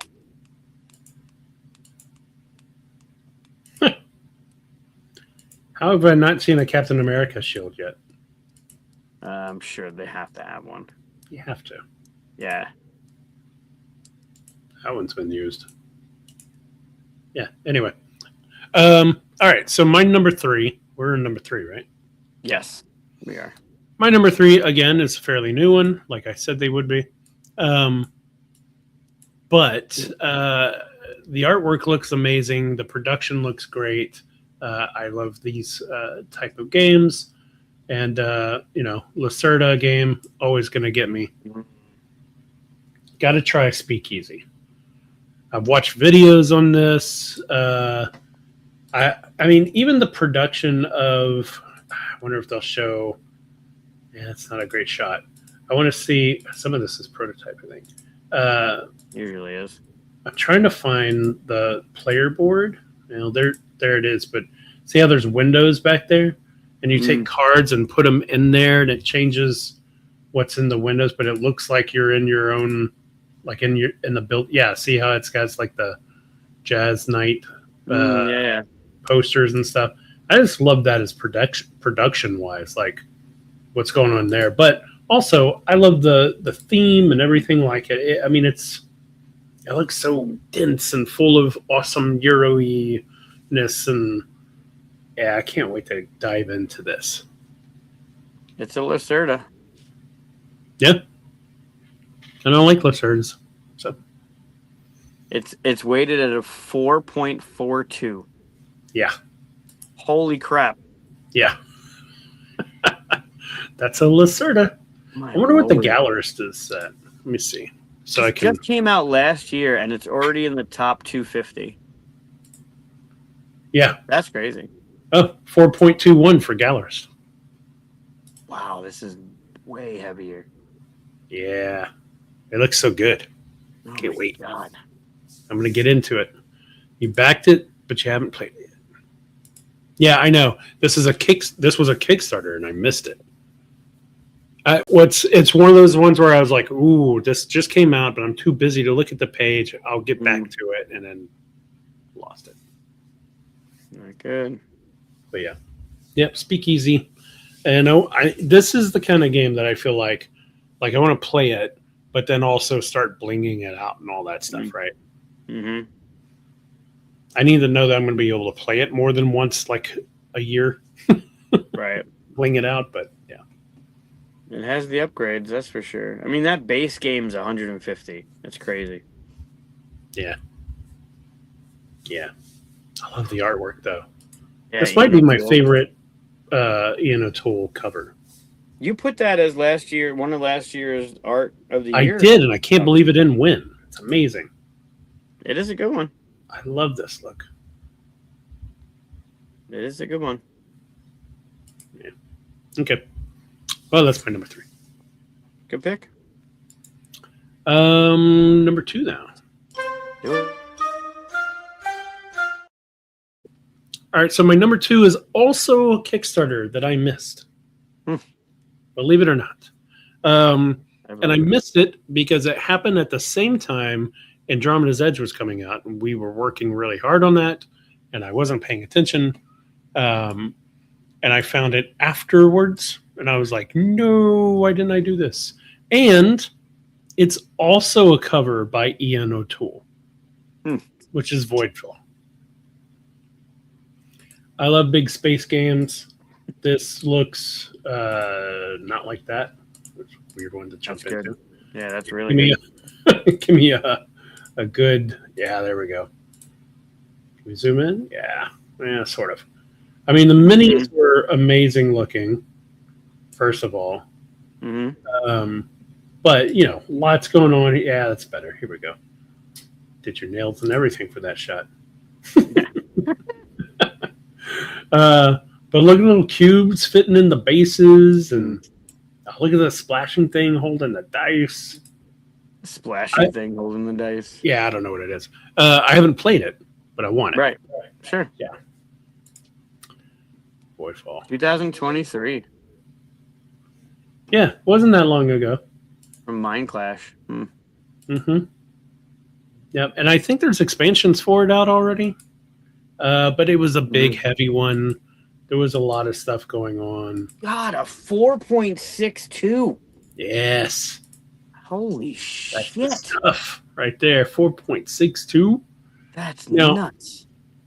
My guess is, just based off of video and stuff, and if somebody's played this, then let me know. But my guess is that it's because there's a lot of different things to learn and understand in the game. Sure. Probably a long teach is my guess. Have you played Voidfall before? I haven't, no. Yeah. I needed to put a good space game on here. It's been a while. That looks prototype. I want that. Yeah, it's a space-themed heavy Euro. Big, heavy Euro space theme. Yeah, look at all these cards. Yeah. It's in the it's 83 on BGG right now. Yeah. Wow. And it's so new, but it shot up into the... Well, even this is 3 years old now. Yeah, but to be in the top 100 and be 3 years or younger, that's a really strong move, Sure. Yep. 3.82 for you. Yeah, I kind of suspect that when the whole table gets filled with everything, people are going to push it up more. Yeah. And also, I always think that people, and probably this for ratings as well. I don't even know what the rating for Voidfall is, actually. Let me see. 8.5. Yeah. I think whenever you pay a lot of money on a Kickstarter, you see that number just a little bit higher than probably what it normally would be if it came out, because people want to justify the costs that they spent on that. Good question for us common folk. I'm also a common folk. What's the cutoff point for buying stuff? $50. There's a lot of games I can't get with $50 anymore. I mean, it used to be that. Definitely used to be that. Big Trouble in Little China. I'd love to play that someday. I'm sure it's not a great game, but I still love it. I love the show. I speak. That's tough. That's tough. That's tough. I mean, the way games are now, like $60-$70 for a game you don't necessarily know about, seems like it's like, a lot. I'm not gonna. There are a couple games that I won't just get because, one, I don't know if I'm going to play it. Two, I don't know that much about it. So, like, new out of the box, north of 60, I need a little bit more information and to just be like, this looks good. But, like, 20 and under, usually this looks good, I'm going to grab it. And I would get 3 20 and unders before I got a 60. See, I don't know if I do that. I'm usually more disappointed by something that's 20 and under than I am. No way. Like, I could play 100 games that are $20 or less and find one or two gems. I'm like, okay, I want this game and I want to play it more and more. Right. But games that are like 65, I mean, I know my taste well enough to where I can at least get in the zone of like, yeah, I'm happy that I paid that, you know? Sure. Yeah, looking at the back, if it's got worker placement or it's got a board where you're moving things off it and it's uncovering stuff, like I know I'm gonna love it, but I'm still not gonna drop $80 without looking into it a little bit more. Whereas like picking up a copy of Sequoia or Cockroach Poker or Tinder Blocks, like for $15, I think you're gonna have fun with that $15 and you're not gonna hate yourself for grabbing it. Well, and also I'm a much different shopper than I used to be when I was first building the collection and all that stuff. I kind of jumped into stuff not knowing my full taste and all that stuff in games, right? After a good amount of years of doing it, you know pretty much if like there's a danger of you buying a thing that's really expensive once you start looking at it. But when I look at like Kickstarters, right, I'm like, okay, I've clicked on this because I like the art. Now, what is this part? You got to keep selling me a couple times, and if the price tag's like over $100, you have to hit so many marks of selling it to me to get me to buy. Yeah. And I've also stopped doing the whole all the expansions, all the stuff and all, because I've had too many times where I've just done that. I played the game normally. I'm like, I didn't need all this expansion stuff. I'm not crazy about it, kind of thing. Well, also with the amount of games that we play, not only for us as hobbyists, but us as researchers and designers and developers, you're getting a game to the table once, maybe twice, unless you really enjoy it and have a group that wants to play it, or your partner loves it, or your game group loves it.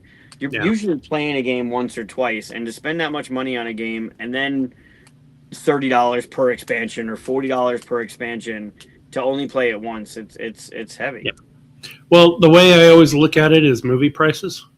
So I think, okay, if I'm going to go to the movies, I'm going to take my wife to the movies. Tickets, depending on when you go and stuff, you're going to pay somewhere between like $20 to $35 because of For how both much. of you, not each of you. Well, it depends on if you go to IMAX, but let's leave IMAX out of it, right? For both of us, $20, $30, right? Yeah, sure. In a game that plays up to 4 players, I could be like, hey, I'm treating people to at least a movie's worth of entertainment for $60. That's like buying their movie tickets. And if I can do it more than once, I'm getting my money back in my mind. That might not be the best way to think about it, but it'd be like, what if when you bought movie tickets, it meant that you could see that movie anytime you wanted to, and it stayed in the movie theater. Yeah, they tried that, and then they took that card back real quickly. Right, but that's what board games are to me, right? Yeah, sure. Mm-hmm. So if I'm like, oh, let's go see Terminator 2 in 1991, and I can go even today with the same price to go see Terminator 2 and go with my same friends and family and stuff over and over and over again, that's a board game. That's Netflix or Disney Plus or Prime or Paramount, right? Only you have to keep paying for those. Once you buy a board game, you've bought it. You can see anything always. It's like Spotify. Like $10 a month for Spotify, I can listen to all the music all the time as much as I want. Yeah. Anyway, cool. I love big space opera, whatchamacallits, and I'm always looking for the best one. I don't think it's been made yet. Like I said, I haven't played Twilight Imperium. But I already don't think that's the best one because of how long it takes. I think there's one out there somewhere, and someday I'll get it. Maybe it needs to be made. Sure. Probably still needs to be made. But. And they're having a great conversation about Big Trouble in Little China. Comments. But, Cody's a music teacher, which is awesome. Oh, that's cool. That's what I went to school for originally, was music education. Huh. Nice. Yeah. Do you play a musical instrument? Currently, no, but I played trumpet from 5th grade till after college. You played trumpet? Yes. weird. Yes. My best friend growing up in high school played trumpet. Trumpet was fantastic. I originally played saxophone. After a year, I was like, this is too easy. So I picked up clarinet because my uncle played clarinet.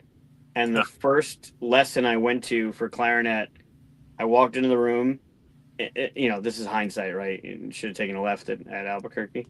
I walked into the room and there were girls. And I went up to the teacher. I'm like, I can't do this. And she's Wrong like, choice okay, there. well, what would you rather do?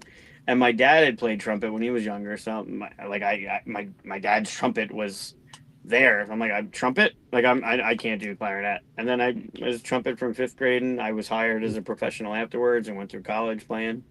Yeah, My brother played clarinet.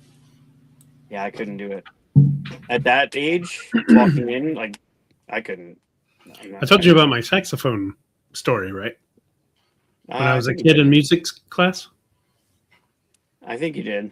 I'll tell it again because there's a music teacher listening. Yeah, sure. When I was a kid, like little kid, like 5th grade, I think, whatever year that is, they did music class and they had us all line up to come tell the teacher what instrument we would like to play. When I got there, I said, I want to play saxophone because jazz and whatever. And the teacher said, no, you don't have the right lips for it. I'll put you on, I forget what it was. Like, I think you give him the triangle or something like that. Stupid. I'll give you a percussion or something like that. Right. And I was so upset with it. I was just like, screw music. And I just. And that was it. Yep. Wow. I was like, why wouldn't you just give the kid the instrument that he wants to try? I mean, who cares? I'm not trying to be a professional at 5th. I don't have the lips for it. Shut up. You're trying to get your half a credit to get through school. Yeah, I mean, in 5th grade, I just want to play on an instrument. I don't. Yeah. Stupid. Anyway. That's funny. But anyway, Voidfall. This is the episode of digression, man. It is. I like Cody's joke. That's a good one. What? How do you fix a broken tuba glue? Cute. Yeah. Nice. What's your number 2? Is it my? Oh, it's my turn. Yeah, I'm waiting on you. Please. All right. Well, you're gonna be happy about this one. Yeah, I'm coming back around to 2024. I mean, you can't get much older unless you're going in Egyptian. 24. Okay. Go was what? 2200 BC is what it was labeled at. Yeah. So this one came out in 2024. It's currently in the top 15 on BGG. Ooh. I'll go out there. I'm pretty sure you played it this weekend. I've heard nothing but phenomenal things about it. I don't own it, and I would grab it. It is expensive for me to grab without trying it once first, but it's SETI. Oh, yes. I did play it this weekend, actually. I saw it in your birthday game picture. Yeah. This game, every time I hear somebody talk about it, including yourself multiple times on the show, I've heard nothing but great things about this. It looks fantastic. The gameplay and the theme's cool, but the gameplay looks great. The production value looks amazing. Yeah. I definitely I would want this. You know what's fascinating about this game? You played half a game of SETI. What's fascinating about this game for me is that usually when I play a game and I like it, I don't go, "Ooh, I got to get the expansions, blah, blah, blah." I just want to kind of sit in that game for a while and really enjoy it and stuff. And after I just played this on Saturday, I was like, I got to get the expansion for this. And it's because it adds more content and I want to dig into that content, that kind of thing. Yeah. So yeah, good choice. This is a prototype we're looking at right here. But it's pretty close, actually. It's a close prototype. Yeah, what is that? Viking chess. Yeah, Evan brought it up. when I said it was old, whatever the oldest Oh, game was. Game Over. This game is fantastic. Oh, that one. Yeah. I love this game. That's the board. That's how you set up. Somebody's blue, somebody's red. Oh, okay. I've It's seen great. that. You get to move as far as you want in a straight line. You're trying to trap the Jarl. It's fantastic. I'm enjoying this one a lot.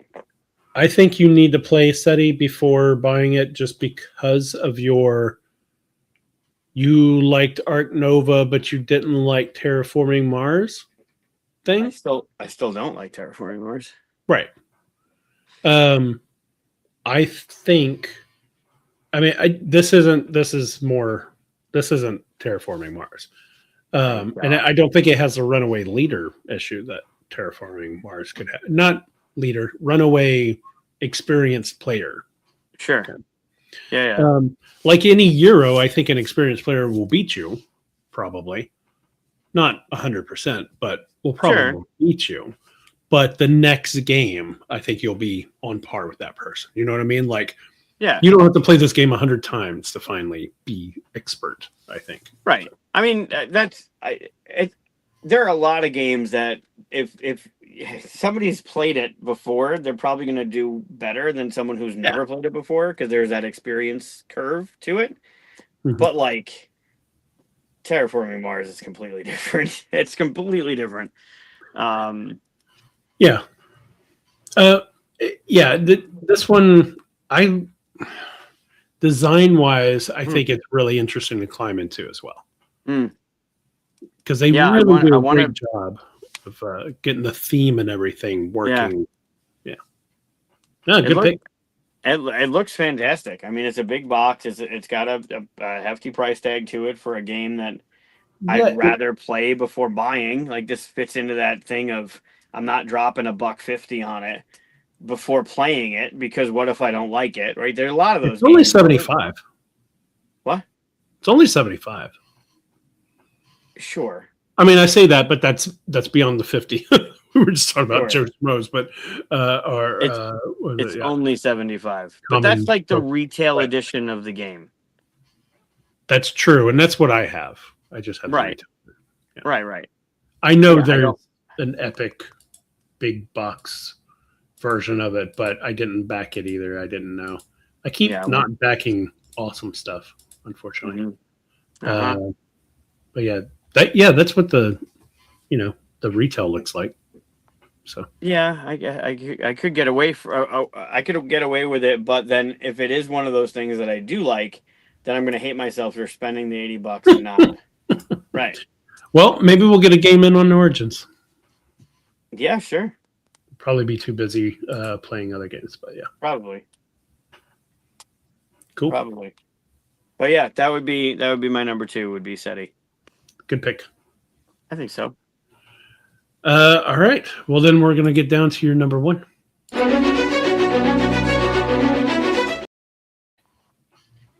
We are going to get down to my number 1. Yeah, this might shock you. It's Arkham 3rd edition. It does shock me. Yeah. Okay. Someone's talked you into it finally, huh? Well, I played it. Oh, when did you do that? Yeah, I played it at was it New Year's? I don't think it was New Year's. I think it was QSCon. No, it was Leprechaun. I played it at Leprechaun. I played it with Dave and those that have played it that were like, Mike, you want to play it? Like, I think you'll like it. But I played it with. So the caveat in this one, for those that don't know, I love all things Arkham, except I guess the writer. Fair enough. The base game of Arkham, I am a 2nd edition fan. It's what got me into the hobby. I mean, I was on a phone call twice this week with Richard about something else. But it's the game that got me into the hobby, 2nd edition, and I will always prefer 2nd edition, even after playing this. And I was warned, base game Arkham 3rd is not Arkham. Like, it feels different. And I completely agree. The game feels different. I think you have more choices. I think there's a cool narrative that comes out. But the game needs the expansions, and that's the hold up for me. It's That's a caveat. $80. The base game's $80. Ooh. Right. So I'm like, okay, I would do it not thinking about it. If the game was good in that $80. Unfortunately, it needs more because there are things that could and could not happen in the base game that the expansions bring in. For instance, role player. When you play role player, you roll this character and you satisfy the puzzle and you do the thing, and now you have this character that you rolled, and you clean the board and you put it back in the box or you play it again. But then they brought in the expansions that, like, now you have this character you rolled, and along the way you're gaining familiars and you're fighting a monster at the end, and it does a lot more to the game that kind of rounds out the experience. And this game, and I agree with it, the expansions bring into this game what the game is missing. So now you're talking $80 for the base plus $30 and $40 for the expansions. Now you're talking a much more a higher price tag for a game that needs expansions. I just can't get myself over it. But I don't have it, and I played it, and I really did enjoy it with all this stuff. So it's not an $80 ask; it's more like a $150 ask. But yeah. So there's 4 expansions. It looks like. Yeah, and there's 2 of them. In my opinion, and my limited experience in playing this game, which was once with the things, you need at least 2 of them. So Arkham 3rd Edition came out in 2018, which is bonkers to me. Yeah, 8 years. Mm-hmm. And the expansions, Arkham. Nope, that's not how you spell it. It's still not how you spell it. Arkham. Yeah, but you got to do the parentheses with third spelled out, or else it doesn't give you the thing that you need. Just do the horror bit, and then you can see the 3rd edition. Or you could just look up at the screen. It's too tiny, and I'm whatever. There's the Dead of Night expansion. Your reading glasses. Underdark Waves expansion. There's the Secret of the Order expansion, and then there's the Recursive Echoes, and I think that's a different thing. They were here earlier, Matt. No, Dave. They were there. Probably crying about the Mets somewhere. So yeah, I think the Underdark Waves and the Secret of the Order are the ones that should be added in. I'm not sure what exactly we played with. But like I said, the game's an $80 game plus another $80 for 2 expansions that to me would need to be in the game for me to play it. Like Scoundrels and Skullport for Lords of Waterdeep, I think is a no-brainer. So now you're talking a base game with an expansion, but you play the base game and still feel good. I would always prefer it with Scoundrels and Skullport.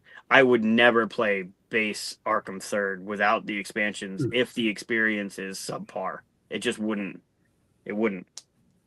By the way, speaking of another game that I would never play without the expansion, I played the new Euphoria edition this weekend, last week, I think.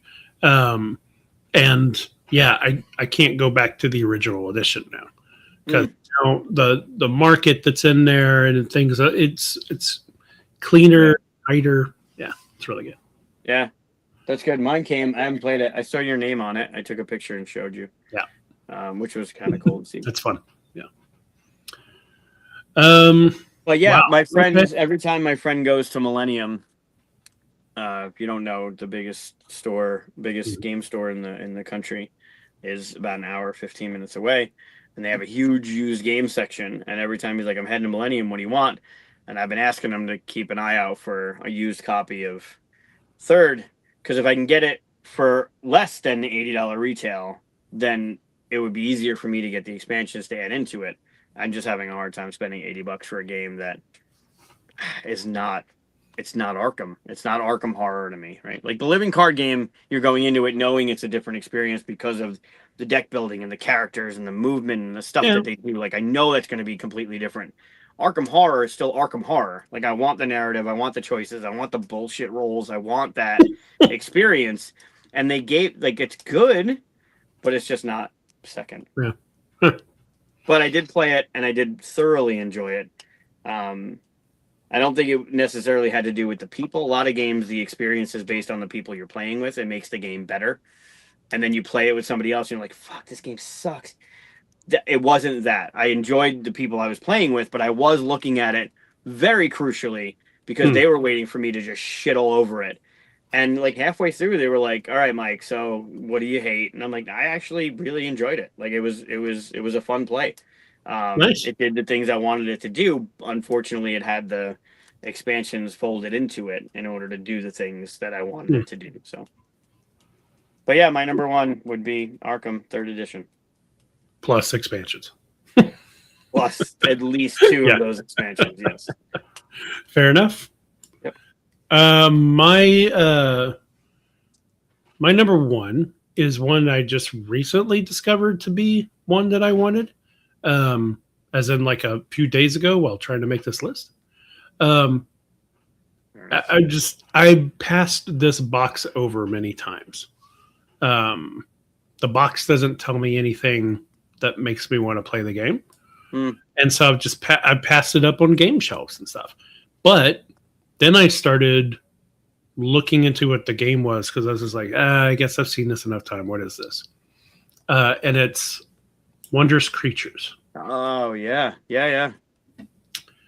So looking at the box, I was like, it looks like whatever, what is that? Just like, play some creatures down or something like that. Mm-hmm. But, there's a cat. But the more I dived into it and just started looking at like all the little stuff. Wow, that's a zoom in. So all the different stuff, all the unique cards, all the different plays that you could have. Again, it was an axolotl. It looks like an axolotl. All the unique plays and stuff that you could do with it. I wonder if we can see all these cards. Yeah. Have you played this game? No, but I this is another one on my list that I don't own. It's a really good pick. Yeah. It's got this kind of Pokemon-ish thing going on up here, which again, I like Pokemon. I hope someday they make the Masterclass board game again. But that made me go like, oh, it's just like fighting creatures or something like that, and leave again. And then once someone started describing the gameplay, I was like, oh, this has teeth on it. This has something. No pun intended, but it does have something. So yeah, and it's it's a gorgeous game to look at. So I want to dive in. I want to play more. I want to play this game. I would probably buy. I don't know how much it is. I guess we could find out. There's a store thing, right? Shopping. Yeah. Oh, that's 70. That's reasonable for everything I'm seeing here. They have a new expansion coming out this year. I think it's releasing at Gen Con. Okay. Not at Origins. I might have to get the game and the expansion and see what happens. Oh, there's 3 expansions. It didn't wow me. Ooh. Yes. We'll see you. Hi, Eric. Yeah. Hell yeah, Eric.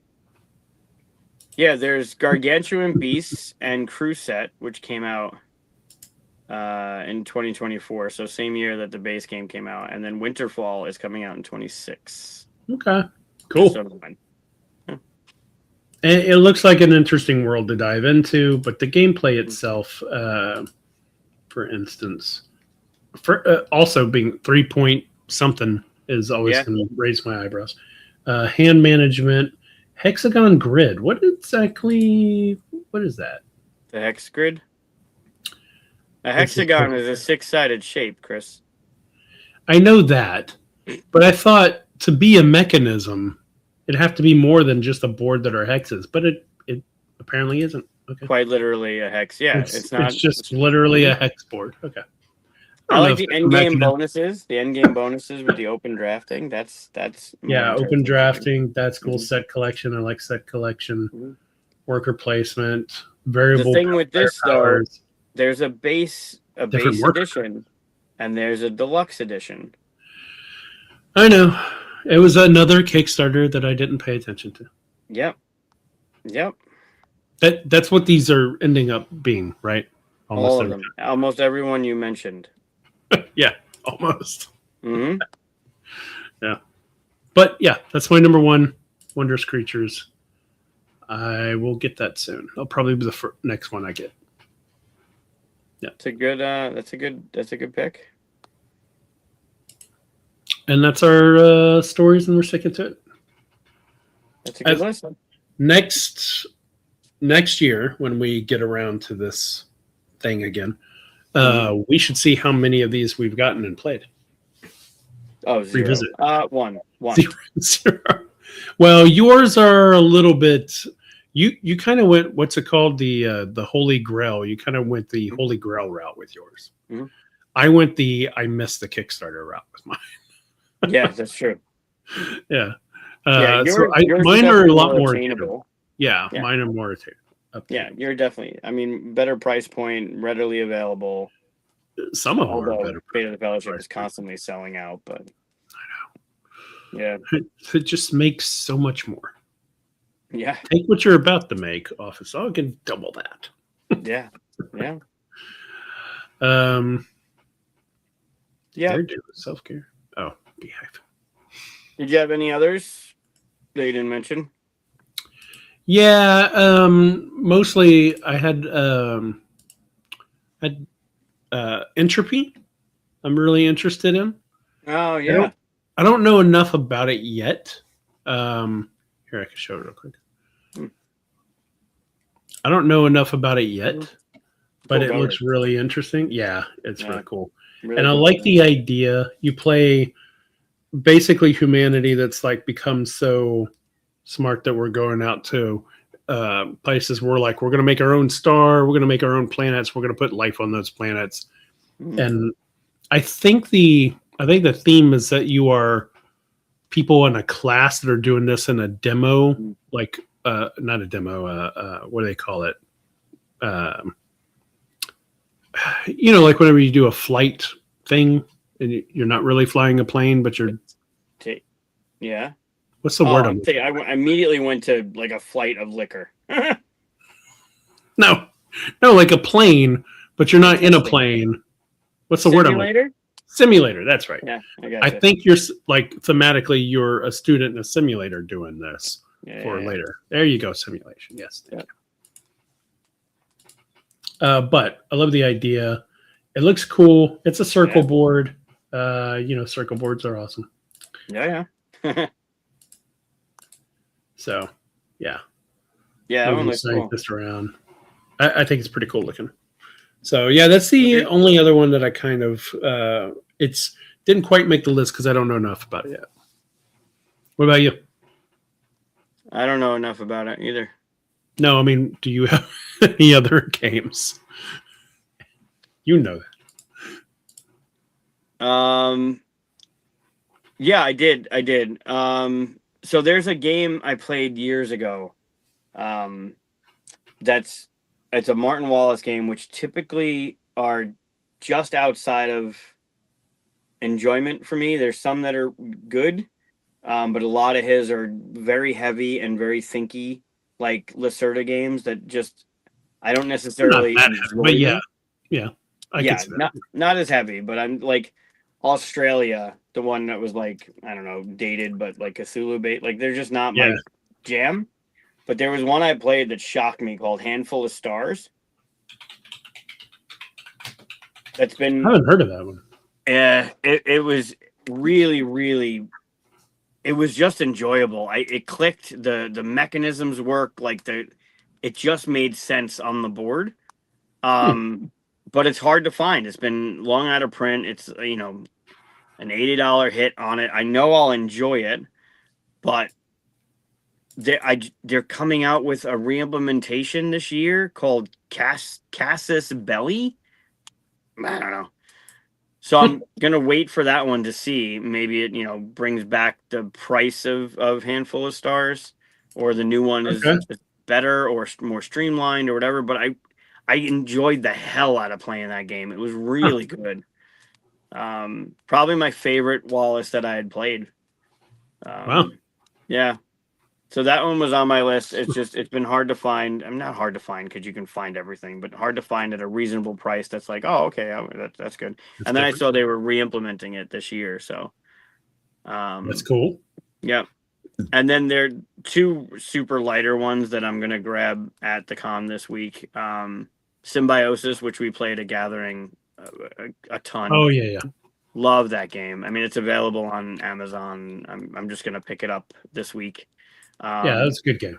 Yep. Really, really. What's the pink box? Yeah, the green box is the one we know. Yeah, what's the pink box? I don't know. Maybe they just made a different box. Don't tell me there's different. It could be different publisher. Huh. I hope there isn't. I thought it was a green box. Maybe it is. I'm looking at a green box right here on Amazon, and I want to click it and buy it, but I know I'm going to get it this weekend. I want to know what the pink box version is. Yeah, weird. Different. And then a game that sold out every day at UKGE from a company that I've grown to trust, Mighty Boards, is 10B. 10B sold out. Everyone was grabbing it. It seemed to be a super popular game at the con. I know. I just saw it. Zero about it. I just saw it at my game store. Did you? Yeah. Yeah. It looks like the pink box is the UK edition. Oh, of course. Of course. We were just Which there. You could have gotten being at the UK, but no, you're not there. Failed. Thank you, Evan. Miserably. Thank you, Evan. Failed. But I didn't. There were 2 things. Well, one thing I was coming home with was the Godzilla version of. We watched Godzilla again last night. The one with. Nice. Oh, on the Roku TV, they just put in House of the Dragon building with a dragon on top and a ship with the logo. And the logo is the 3-headed dragon, right? Mm-hmm. So what does Lucas say? Oh, it looks like Ghidorah. And I'm like, oh my God, you're amazing. Because it does. Like, it's the 3-headed dragon. Right. Yep. So we were watching it again last night, but I came home with the King of Tokyo Godzilla version. And I got the board game for each of them from Gigantosaurus, the IP on Netflix. I think it was Disney originally, but whatever. So I'm happy that I got that back. But now I need to find the pink version of Symbiosis. Yeah, I keep seeing this box. I don't know anything about it, so I haven't picked it up, but I have seen it on shelves now. I know nothing of it, but I'll tell you, Mighty Boards, the last, 3 or 4 games I've played from the Art Society, Rebirth, their games are phenomenal. So if their name's on this, it's gotta be good. It's got that like downtown farmers market feel mixed with like that game. What did we just play? Makes me think of Bob's Burgers. It looks fun. It looks fun. Yeah. So cool. Yeah, those are the other ones that were on my list. But Handful of Stars is another one of those down the road of grails that. It was interesting. I hadn't heard of that one. It looked cool. It's a good one. If you like Martin Wallace games, I mean, check it out. But yeah, my favorite Martin Wallace game is London. Have you played London? No, I haven't. It's really cool because you have a hand of cards. You're building cards, and then you at some point decide I'm going to run it. You run all the cards and flip them over at one at a time in any order you want. It gives you a bunch of stuff, gives you some poverty to deal with and stuff, and then you build it all up again and then run it again. Like it's this cool little like engine. And some cards you can like keep face up and they hit every time and stuff like that. It's just a really cool feeling. Yeah. Not a lot of games do that, and it's good. Yeah. Did you play London in London? I didn't. You were just there and you missed it. Yeah. I don't think I played anything in London. I don't think I played. No, we talked about this. We played the one game at the Indian restaurant. Yeah. So. Yeah. The In Vino Muerte. That was the only published game that we played the entire time we were there. That's crazy. Yeah. We were too busy. I just got their new one. What's it called? Weather Machine? That's a Lacerda game. It's not Weather Machine. I think I left it upstairs. Anyway, the Daily Weather. I think maybe it's called the Daily Weather. Oh, okay. I mean, If only there was a site that we can look up. There should be, right?